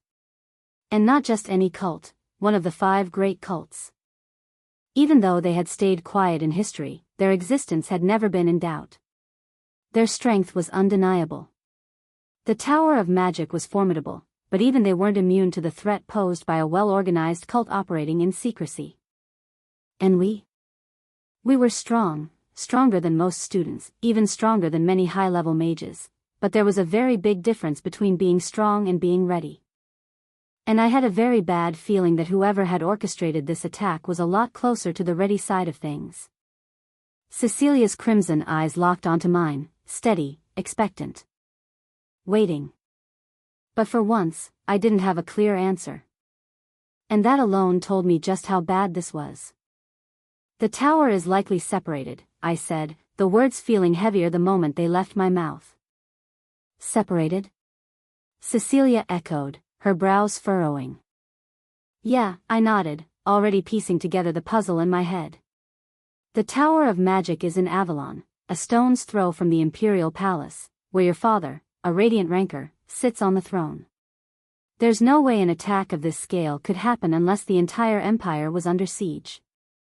Cecilia frowned, then gestured toward the window, where the city outside looked entirely normal.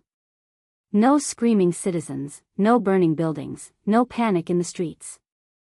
The skyline of Avalon still gleamed under the soft glow of mana-powered streetlights, and airships continued their usual, lazy drift through the sky. But it looks normal, she pointed out. It would, I said, tilting my head. If they've locked us in with a high-level spatial isolation, then the outside world wouldn't see a thing. No alarms. No chaos. Nothing. After all, if your father even suspected something was wrong, he'd break this spell apart like a child snapping a twig. Her eyes narrowed. Even he can't detect it? I shook my head. He doesn't push his senses toward the tower on a normal day, why would he? Archmage Charlotte is here. As far as he's concerned, this place is one of the most fortified locations in the Empire. Makes sense, she murmured, crossing her arms. So they're using that against us. Exactly, I nodded. But this isn't a spell, not in the conventional sense. A spell of this magnitude, sustained over such a vast area, would require constant energy input, layers upon layers of runic reinforcement. No, this is a constructed anomaly, a fabricated pocket of altered spacetime anchored to a physical core. And that means... She blinked. It can be disrupted if we find the core. Now you're getting it. Cecilia exhaled, processing the information.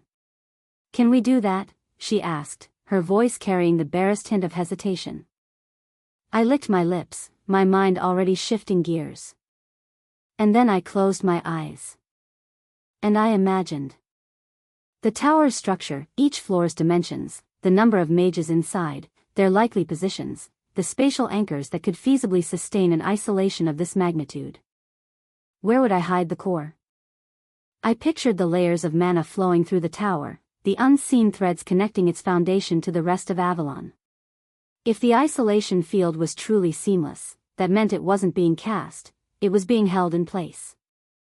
And for that to happen, the core had to be physically present within the tower itself. I filtered through possible locations, running calculations in my head, mapping out potential energy sources. The reactor? The library's archive circuits? No, too obvious. The subreactor stabilizer? Possible, but it would require constant maintenance, too much risk for the cultists if something went wrong. That left one place. I need to change first, I muttered, sighing as I snapped back to reality. Cecilia, who had been watching me with a mix of fascination and exasperation, narrowed her eyes. Then, without warning, she flicked her fingers, a ripple of crimson mana coiling around me. My sleepwear instantly vanished, replaced with my battle-ready clothes, clean and pressed as if I had just stepped out of a training session. I blinked. She smirked. Useful power, I muttered, rolling my shoulders, feeling the fresh weight of my gear settling onto my frame. Cecilia shrugged. You should be grateful. I saved you time. Yeah, I deadpanned. And nearly gave me a heart attack in the process. She grinned. Consider it an early battle test. I shook my head, already refocusing. The moment for jokes was brief, and now we had work to do. The tower was cut off, the enemy was entrenched, and time was running out. Let's go, I said, stepping forward without hesitation. Cecilia fell in beside me, her mana still humming faintly in the air like the afterglow of a dying star. We stepped out into the corridor of the 100th floor, where, unsurprisingly, we found the only other person who lived here. Rose. She was already alert, auburn eyes scanning our movements. Arthur, she said, straightening as she caught sight of us. What's happening? I didn't waste time. I summarized everything, the isolation of the tower, the spatial lock that even the Emperor himself wouldn't sense, the Order of the Fallen Flame making their move right under our noses. By the time I finished, her expression had darkened considerably. We need to move, I said, glancing between the two of them. Both girls nodded without hesitation. But before they could take a step, I lifted a hand. Not up, though. They stopped. Cecilia frowned. What? Think, I said, glancing toward the wide, open corridor leading to the rest of the floor. We're on one of the highest floors of the tower. That means the cultists who matter, the strong ones, the ones who've surpassed the wall, will come here first. I let that hang in the air for a moment. And right now, we're not ready for that. Rose exhaled sharply. So, you're saying We go down, I finished. To a lower floor. Somewhere less obvious, less immediately fatal. Cecilia crossed her arms, considering it. And how do we do that? Because I don't think the elevators are going to be particularly cooperative right now. I smirked. And called forth a shadow. Erebus. A spatial rift ripped open beside me, dark mist curling outward as a skeletal form stepped into existence. Erebus, my lich, emerged from the swirling abyss, his empty eye sockets flickering with dark mana. His bony fingers curled as he straightened, tilting his skull slightly in my direction. Master, he intoned, voice a whisper of ancient death and cold logic. I can smell the stench of miasma in this place. I know, I said. Cecilia and Rose stood still, watching. Erebus, even in his suppressed form, was unsettling. I turned back to him. We need to teleport, the three of us, down to a lower floor. The lich tilted his head further, as if tasting the air. Master, he said slowly, it is not possible for me alone. The tower's wards. I know, I interrupted. I'm not asking you to do it alone. His glowing sockets locked onto mine, understanding flashing in his ancient gaze. I turned to Cecilia next, extending a hand toward her. Cecilia, give me your witchcraft. She didn't hesitate. She reached out, pressing her palm against mine. Crimson mana, deep and rich like molten blood, flowed through our connection. I pulled it into myself, felt it change as it passed through me, warping, shifting, harmonizing as it turned silver beneath the influence of my gift. Lucent harmony. I exhaled, adjusting to the rush of foreign mana merging with my own. Then, I looked back at Erebus. Now, you. The lich bowed low, dark mist unfurling from his form as his mana joined the swirling pool of magic between us. His power, tainted with the remnants of undeath, wrapped around Cecilia's witchcraft and my lucent harmony, intertwining in a way that shouldn't have been possible. Ordinarily, the Tower of Magic's anti-teleportation wards were absolute. But right now? They had already been weakened by the cult's spatial lock. And between the three of us, my harmonization, Cecilia's witchcraft, and Erebus's knowledge of the abyss, we had just enough leverage to break through. The air shuddered as the spell took shape. Rose tensed, watching as reality itself rippled around us. Will this actually work? I gave her a small, sharp grin. We'll find out in 3 seconds. Then the spell activated, and the world shattered around us in a burst of silver, crimson, and black. Chapter 232, Tower of Magic, 6. Charlotte exhaled, a slow, measured breath that carried the weight of pure annoyance. In that moment, the tower's corridors seemed to hold their breath, the mana in the air thick with expectation. I cannot believe this, she muttered under her breath, rolling her shoulders as her mana unfurled around her, thick as a tidal wave and just as merciless. The very air shuddered under the sheer force of her power, as though reality itself were trembling at her might. To think, she continued, her emerald eyes glinting with cold fury, that I would be this underestimated. Her mana swirled hungrily around her, like a kingdom's subjects bowing in absolute submission to their sovereign, every spark and wisp eager to obey. And when she let it loose, it obeyed without question. The space around her detonated, the force whipping through the chamber like a hurricane. The explosion sent the 3 cultists hurtling backwards, their robes were torn, still smoldering as their bodies regenerated almost immediately, skidding to a halt on the scorched floor. They gritted their teeth in unison, a pitiful chorus of defiance. But these were no ordinary cultists. They were cardinals, high-ranking figures of the Order of the Fallen Flame, immortal rank mages whose very names could inspire terror in the hearts of lesser beings. In almost any other battle, these cardinals would have been unrivaled. Almost. Because against a radiant rancor, against Charlotte Alaric herself, they were utterly outmatched, nothing more than pawns in a game they never truly controlled.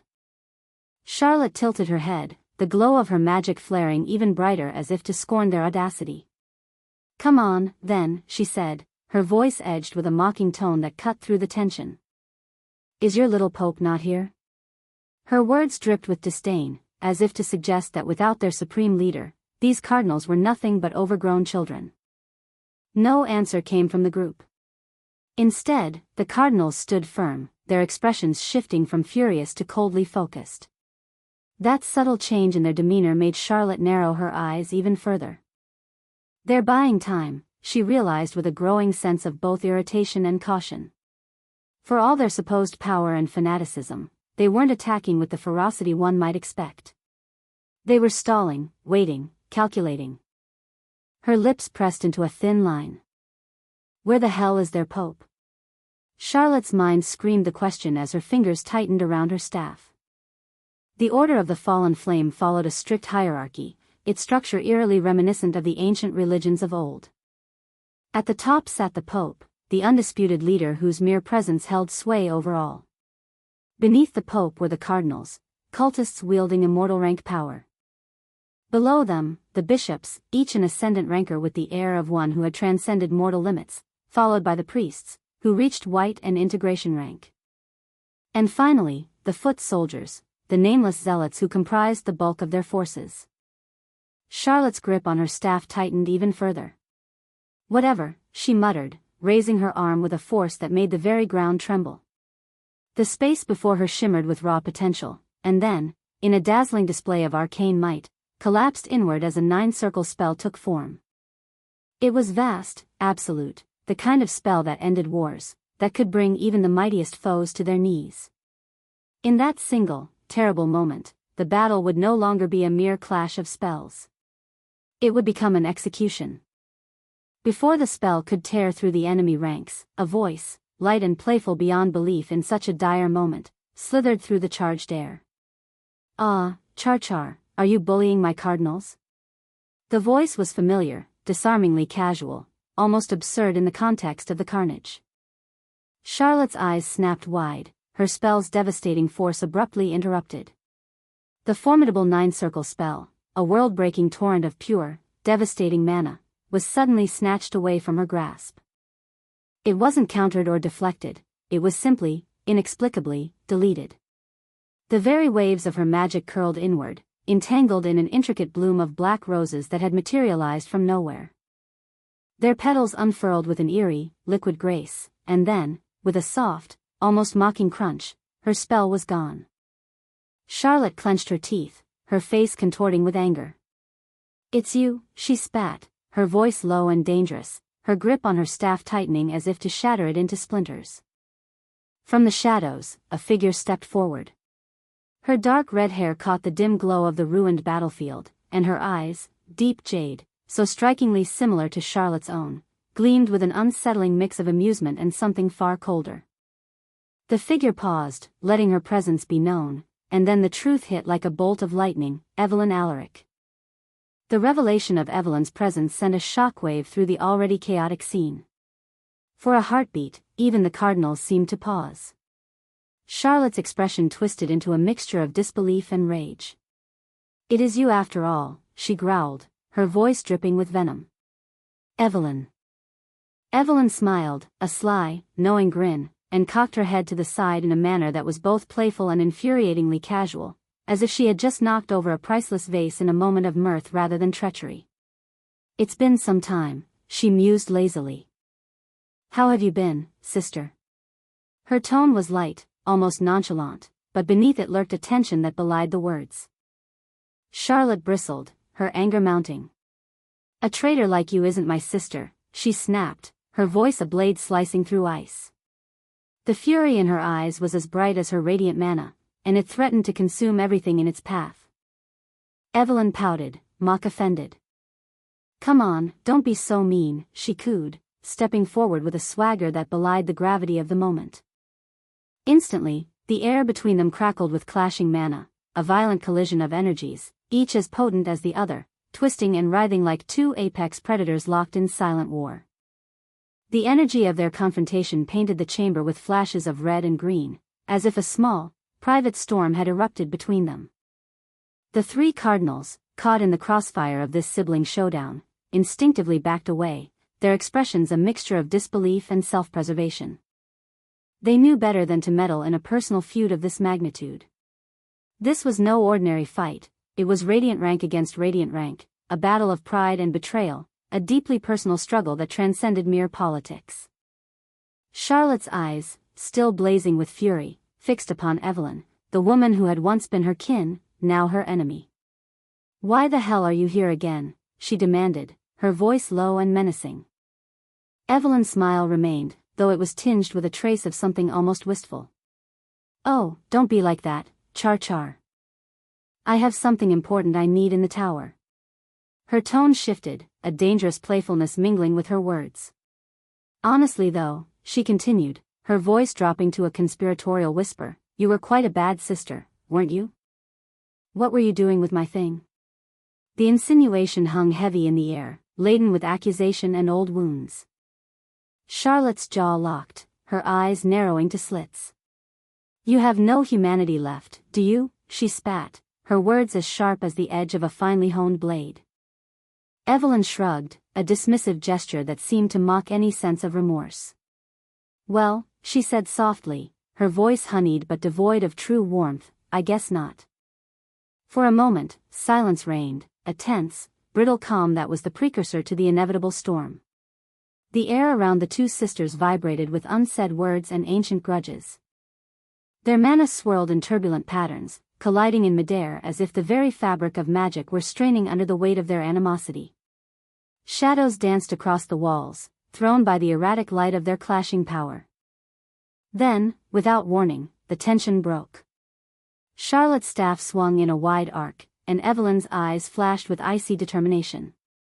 The first strike came like a clap of thunder, a violent burst of emerald and dark crimson mana colliding, shattering the tenuous calm that had briefly held them in suspension. Their magic intermingled, creating a chaotic tapestry of power that twisted the air and distorted the space around them. The sight was both mesmerizing and terrifying, a dance of light and darkness that spoke of ancient rivalries and deep-seated pain. Sparks flew, and the sound of colliding energies filled the chamber, a cacophony that drowned out even the desperate cries of the cardinals who watched in stunned silence. Chapter 233, Tower of Magic, 7. The space around us warped.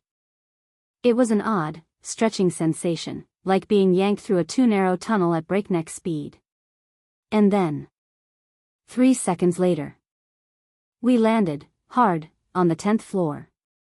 Unfortunately, I hadn't exactly accounted for precision in our landing. "Arthur," Rose stammered, her voice dangerously close to a squeak. That was when I realized the situation. I was on top of her. Cecilia, on the other hand, was on top of me.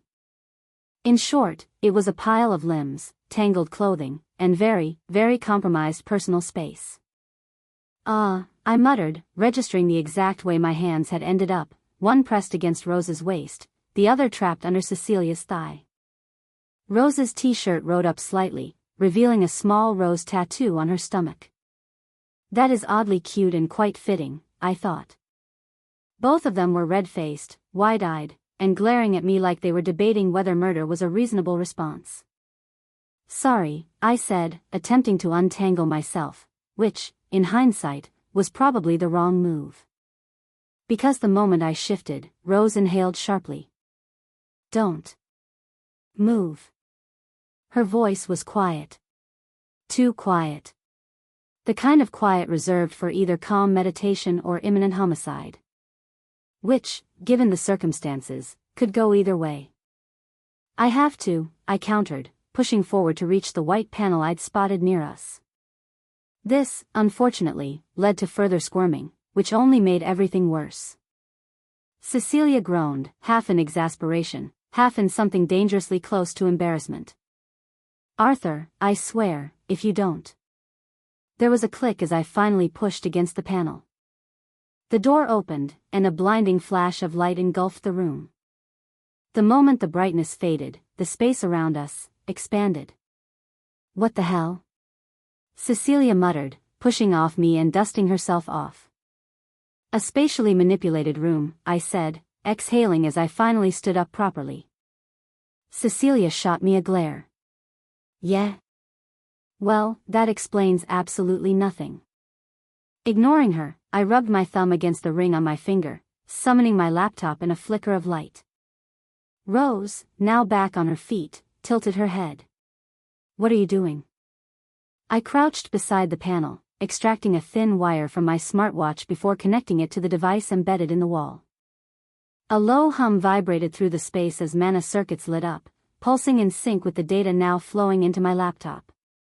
"Hacking," I said simply, my fingers already flying over the keyboard. Cecilia crossed her arms. "Hacking?" Rose's brows furrowed. "This is the Tower of Magic, you know? The most secure building in the Empire?" I didn't look up. My brain was already running calculations, processing the incoming flood of data at a speed that would have been impossible for most. The Tower of Magic was the most secure place in the Empire. But even here, especially here, there were flaws. The world I had been reborn into was far more advanced than my previous one. Mana circuits, AI constructs, quantum encryption powered by elemental cores. It was beautiful, really. It had taken time to adjust, to understand the nuances of a world that still operated on zeros and ones, even when merged with magic. But in the end, that was the key flaw. In the world of zeros and ones, mana had to obey the rules. It was forced into a rigid system, where every command was structured, every action bound to predetermined sequences. That was its weakness. I smirked. "Arthur," Rose said cautiously, peering over my shoulder. "You're grinning." "That," Cecilia added, eyeing me warily, "is never a good sign." I ignored them both, my fingers dancing across the keyboard, weaving through layers of mana-encoded firewalls with a precision that would have made even the best spellcasters envious. In a world where technology and magic hadn't fully merged, the systems remained vulnerable. And to me, this was nothing more than a puzzle. One I was about to solve. I watched the incoming data stream in real time. Buried within the tower's encrypted depths, I could see exactly what I had expected: the infrastructure of the spatial lock, its anchor points, the distortions in mana flow. This was it. The Order of the Fallen Flames manipulation. I smirked again. This was my domain. In the world of zeros and ones, I was the sole king. Rose leaned closer, watching as lines of data scrolled across my laptop screen, her crimson eyes flicking between the numbers and my expression. "What are you seeing?" she asked, her voice edged with curiosity. I didn't answer immediately. My fingers danced over the keyboard, the code flowing seamlessly into place. Then, with a final keystroke, I hit enter. A holographic 3D map flared to life in front of us, the projection spanning the entire width of the room. The Tower of Magic, in its full 200-story glory, materialized in midair, a perfect, glowing replica. Rose blinked. "Okay. That's insane." Cecilia, who had been watching in quiet skepticism, crossed her arms. "How is this even possible?" I smirked, leaning back slightly as I admired my handiwork. "Oh, I just manipulated the artifacts." Cecilia narrowed her eyes. That sentence should not be said so casually. Rose gave her a look. "I mean, at this point? It's Arthur. Of course he did something impossible." I ignored them both, gesturing toward the floating map, which now displayed a constantly shifting web of movement, every individual inside the tower marked with detailed mana signatures, their physical positions, and even their relative power levels. "Basically," I explained, "the tower is filled with mana-imbued artifacts, security wards, communication relays, defensive constructs, you name it. They're all connected to the same primary network, designed to monitor and regulate magic flow throughout the building." I tapped a key, zooming in on the 10th floor, where a series of red dots marked hostile presences. So, I just redirected that system. Instead of monitoring for intruders, it's now tracking everyone, friend, foe, and everything in between. Cecilia's gaze flickered to the map, her eyes scanning the shifting markers. "You mean to tell me you hacked into an Imperial-grade security system, a system designed by some of the most powerful enchanters and spell engineers in the world, and used it to generate a real-time battle map? Pretty much, I said. Rose exhaled, rubbing her temple. That is ridiculous. How, what? Cecilia added, her voice an octave higher than usual. Not important, I dismissed with a wave of my hand, already scanning the battlefield. The map was alive, pulsing with arcane currents as battles raged across the tower. I could see Archmage Charlotte clashing against Evelyn Alaric, their battle warping the very air with sheer radiant rank power. I saw squads of Imperial spellcasters holding the defensive floors, while Order of the Fallen Flame cultists pressed forward in a carefully coordinated siege formation. It was chaos. But chaos, when mapped, became predictable. And predictable things could be manipulated. I narrowed my eyes, following the enemy movements, seeing the weak spots, the pressure points, the flaws in their strategy. I get the idea, I muttered, analyzing every detail. Rose glanced at me. What idea? Cecilia crossed her arms. Arthur. What are you planning? I grinned, tapping my laptop screen once more, highlighting several key locations on the tower's holographic projection. How to win. Chapter 234, Tower of Magic 8. A harried group of tower defenders crouched behind a toppled statue in a wide marble hallway. Their breathing came in ragged bursts, sweat glistening on their foreheads. An oppressive heat drifted down the corridor, an aftermath of clashing spells that had scorched the very air. Before them lay a swirl of drifting smoke and shattered stone where a cultist war party had battered at the tower's inner defenses. A flicker of pale light pulsed across the defenders' comm devices, drawing their attention. Static hissed, then a voice cut through the noise. They both looked at each other, their faces brightening up as they recognized the voice as their master's. It was calm yet urgent, outlining swift, surprising tactics. They exchanged puzzled glances but followed the directives, each set of instructions sounding like a puzzle piece that fit perfectly into the chaos. At the far end of the corridor, two cultists brandishing twisted staves had begun channeling a wave of crackling energy. Their robes rippled as they poured mana into a violent projectile meant to blast through any resistance. The defenders braced for impact, shoulders tense, lungs tight. Then, on the comm line, the new orders arrived. They told the defenders to cluster in a tight formation, not to turtle behind wards, but to rush. It felt counterintuitive, charging headlong into the jaws of a freshly summoned offensive spell. Yet the voice's confidence stirred them. They counted to 3, hearts pounding, and broke cover. A group of 5 mages led the charge. Their boots pounded the marble floor, accompanied by the ragged shouts of those behind them. A dozen more followed, forming a wedge shape with staff wielders at the center and enchantment specialists on the flanks. They swarmed the cultists like a living wave. The cultists unleashed their crackling sphere of power. It tore down the hall, throwing out arcs of harsh light. Yet at the last second, the defenders shifted into a diagonal pattern, an abrupt maneuver whispered into their comm devices. The sphere glanced off an improvised barrier created by 3 closely linked illusions, then ricocheted harmlessly against the far wall. Furious, the cultists tried to cast again. But the defenders pressed in, numbers overwhelming them. One of the tower's apprentices, eyes blazing with courage, shoved a ward-charged gauntlet forward, releasing a stun pulse that caught the nearest cultist mid-chant. Another mage whipped a coil of binding magic around a robed figure's ankles, yanking them off balance. The corridor erupted into a flurry of frantic motion. Distant flames crackled, painting the walls in flickering reds and oranges. Shouts of triumph and anguish echoed. Under different circumstances, the defenders might have played it safe and stayed behind wards, exchanging spells from a distance. But that voice in their comms insisted, swarm the enemy, deny them time to shape large spells, exploit their confusion. The approach worked. Robes rustled as the cultists found themselves face to face with a surge of determined mages. Forced into close combat, they lost the edge of their ranged incantations. Panicked, they lashed out with chaotic bursts of flame and shadow, but the defenders had the momentum. They relied on brute, coordinated force, combined with short, sharp illusions that caused cultists to misjudge distances. Bit by bit, the cultists retreated. A few collapsed under the combined assault. Others managed to slip away down side corridors, searching for safer ground. The swirl of smoke thickened, but in the swirl, a triumphant chorus of whoops and cheers sounded from the defenders as they realized they'd taken control of that section.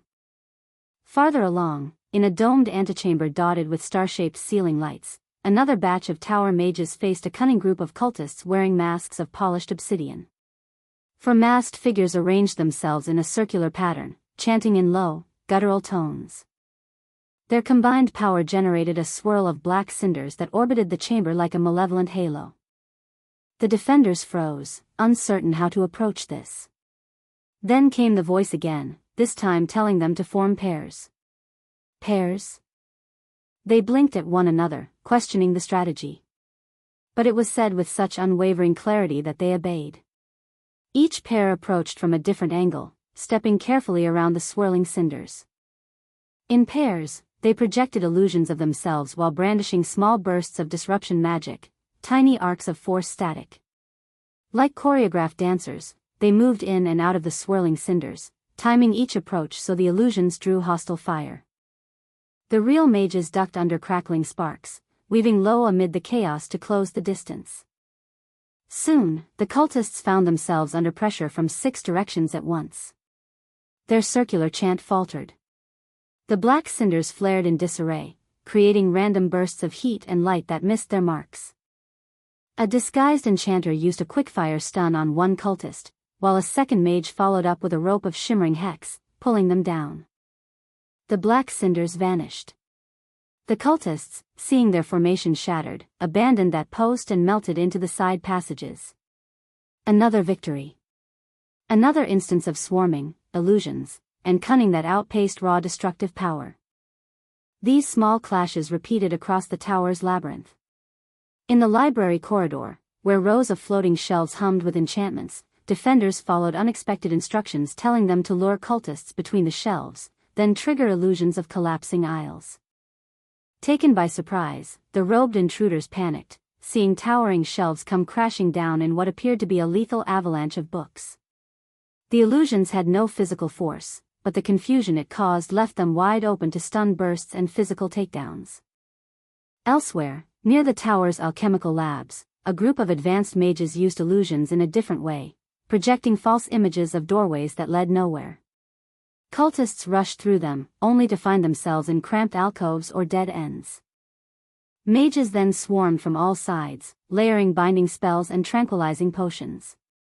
One robed figure attempted to teleport out, but the combined illusions scrambled his spatial lock, resulting in a botched jump that left him sprawled on the floor.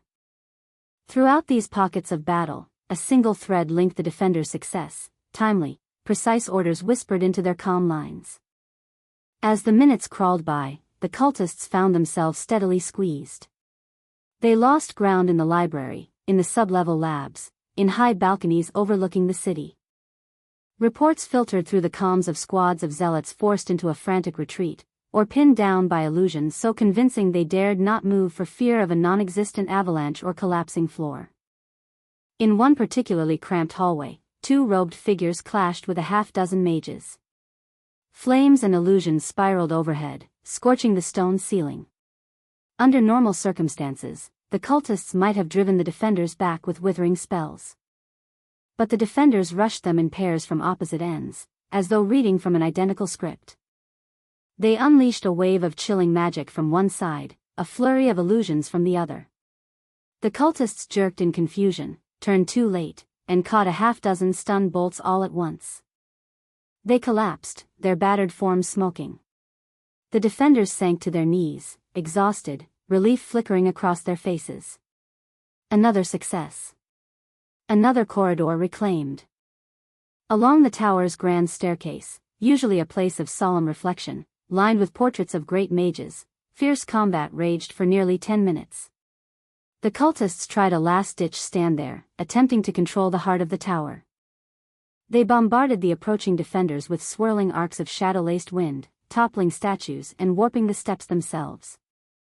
But a new set of instructions arrived, telling the defenders to form squads of 4.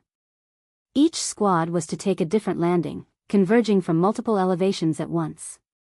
In effect, they swarmed from every nook in the stairwell. At the top, illusions made it look like an entire platoon was descending. On the middle landing, real squads advanced slowly, hurling stun bursts and illusions of collapsing pillars. And from the bottom, reserves surged upward with swirling wards and intangible illusions that flickered like ghosts.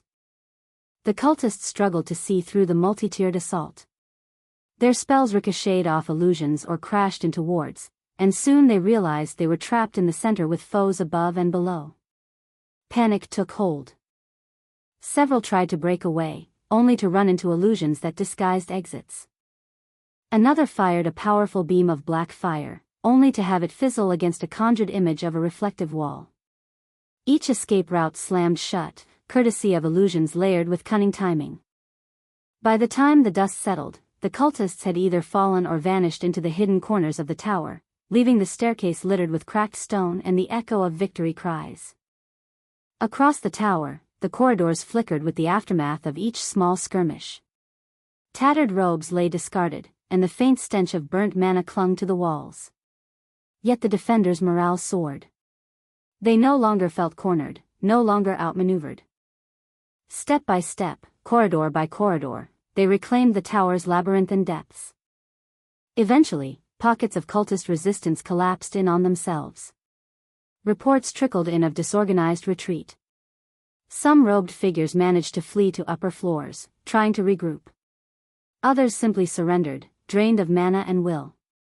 The unstoppable momentum had turned, and now it was the tower's defenders on the offensive, their hearts lifted by small but decisive victories repeated over and over again. In the hush after another rout, a group of exhausted mages leaned against the base of a grand spiral pillar, their comm devices flickering as they listened for the next order. One of them, eyes brimming with relief, murmured, "We can win this." No one disagreed.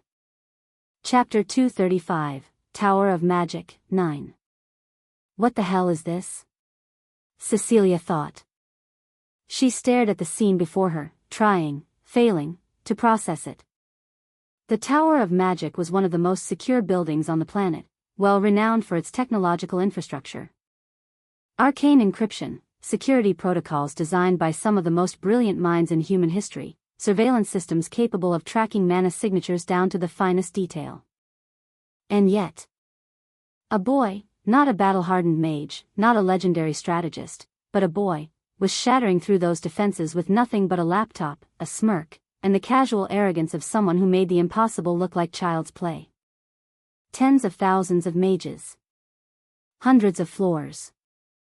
A coordinated counteroffensive that turned a cult invasion into a desperate retreat.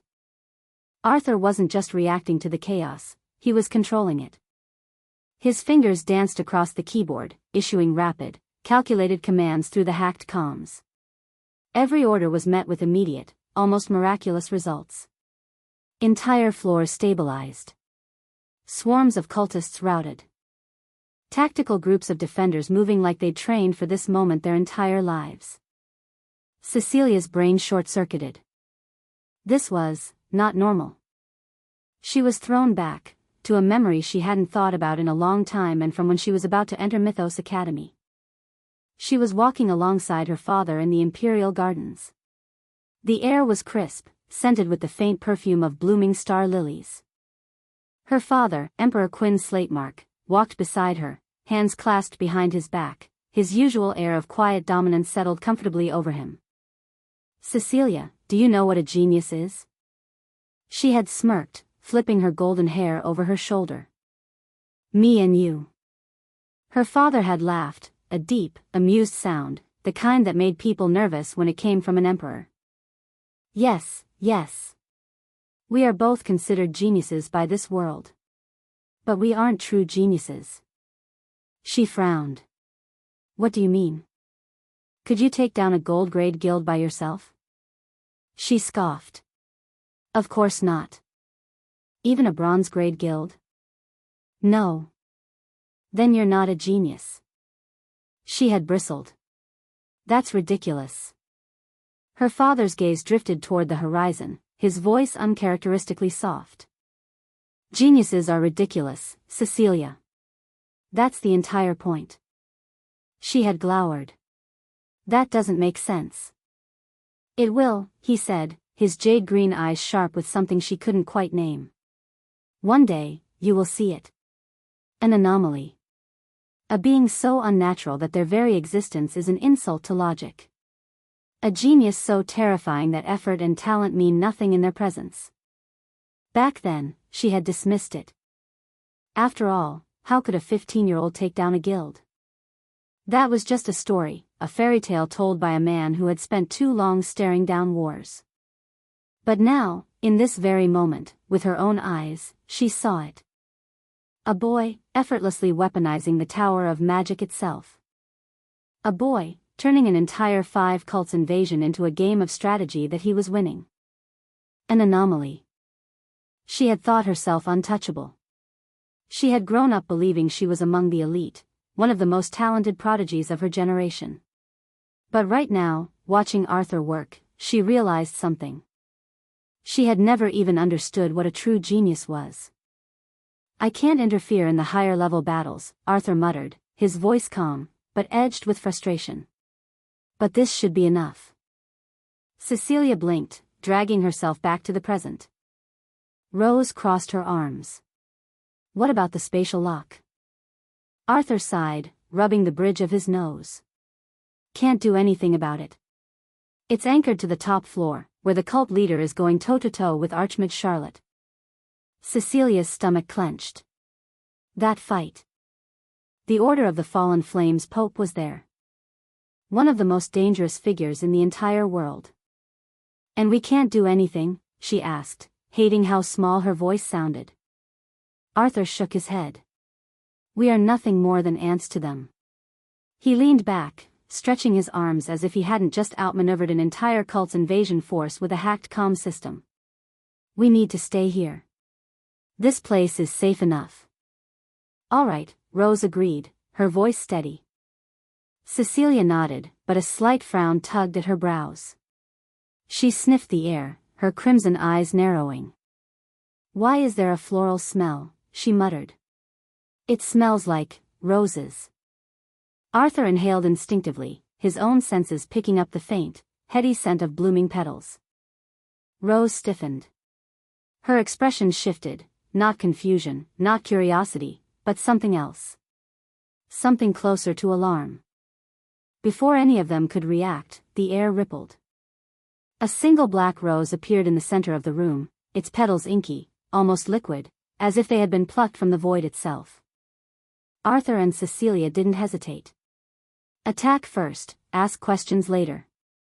Lucent harmony flared within him as he wove a 5-circle light spell, pure radiance gathering in his palms. Beside him, Cecilia's crimson magic coiled and crackled, wild, chaotic, unrestrained. 2 spells, launched in perfect sync, raced toward the black rose. Neither spell landed. The moment they neared, more roses bloomed from nothingness, dark, twisting petals unfurling like creeping tendrils of midnight. And then, the spells were simply gone. No explosion. No resistance. Just erased, as if they had never existed. Arthur's breath hitched. That wasn't nullification. It was something far worse. The air warped again. A shadow took shape in the center of the room, emerging with the slow, deliberate grace of someone who had never needed to hurry a day in their life. Dark red hair. Jade-green eyes. A presence like velvet-wrapped steel. She looked like Charlotte. But she wasn't Charlotte. Rose didn't move. Didn't speak. Didn't breathe. Arthur's body tensed on instinct, every nerve screaming at him to react, to do something. But he couldn't move. Not because of magic, not because of some binding spell, but because the sheer weight of the woman's presence had turned the very air into something suffocating. Cecilia, ever the fighter, gritted her teeth, her mana flaring again, chaotic and sharp. But Arthur already knew, it wouldn't matter. The woman stepped forward, her movements unhurried, effortless, like she had all the time in the world. She didn't even look at them. Her gaze, hungry, possessive, eerily soft, was locked onto one person. Rose. A shiver ran down Arthur's spine. Rose still hadn't moved. The woman reached out, her fingers trailing so gently along Rose's cheek that it should have been a comforting gesture. It wasn't. She tilted Rose's face up slightly, the edge of her thumb brushing over her jaw. I finally found you. Her voice was a whisper, intimate, reverent, dangerously affectionate. Arthur had never heard that voice before. But the way it sent a chill crawling down his spine told him everything he needed to know. Rose's breath hitched, her hands clenched into fists at her sides. But still, she couldn't, move. The woman smiled. My treasure. Chapter 236, Tower of Magic, 10. What the hell is happening? I knew who she was. Evelyn Alaric. The Pope of the Order of the Fallen Flame. A radiant ranker under contract with the Demon Lord of Pride. One of the most dangerous beings in the world. And yet, as she stood there, fingers brushing against Rose's cheek, there was something wrong. Something that made my skin crawl more than her power did. How was she connected to Rose? There was nothing about this in the novel. This wasn't supposed to happen. Did they treat you badly? Evelyn asked, her voice like honey laced with poison, her fingers tracing over Rose's cheek with mocking gentleness. Rose flinched. Not from fear. From something else. Something raw. Stop acting like you care about me, she yelled, her voice cracking. Get out. Stop disturbing my life. Stop hurting people I like. Just, stop. Please. Her breath hitched. I could hear it. The sound of her sobbing. Evelyn clicked her tongue, almost as if disappointed. Daughter, she said, shaking her head. I told you before. It's your fault for being weak. Daughter. I felt my stomach drop. Evelyn's lips curled, and her hand didn't leave Rose's cheek. If you weren't weak, you could have slapped my hand away, couldn't you? She tilted her head, jade-green eyes shimmering with amusement. But since you're weak, you are my treasure. Her words slithered through the air like a blade against flesh. What kind of relationship is that? I gritted my teeth, barely stopping myself from lunging at her. Luna, I need to move. Luna's voice was sharp in my mind. She's too strong, Arthur. If you move now. I knew that. I was weak. A single flick of her fingers could erase me. But I still had to. Evelyn turned her gaze to me. Oh. She stepped forward, studying me with a gaze that felt invasive, like it was peeling back my skin and inspecting what lay beneath. An unsettling smile curved her lips. What an interesting boy. Her red-green eyes shimmered, and she tilted her head, looking at me like I was something rare. A human like you exists? Her voice held a note of something. Was that approval? Excitement? Wow, incredible. She sighed, almost wistfully. To think even I would feel envious. A black rose manifested in her hand. The petals shimmered unnaturally, pulsing with a kind of magic that didn't belong to this world. You are dangerous, she murmured, her tone shifting, no longer playful. Serious. A predator acknowledging another predator. Talents are like seeds, she continued.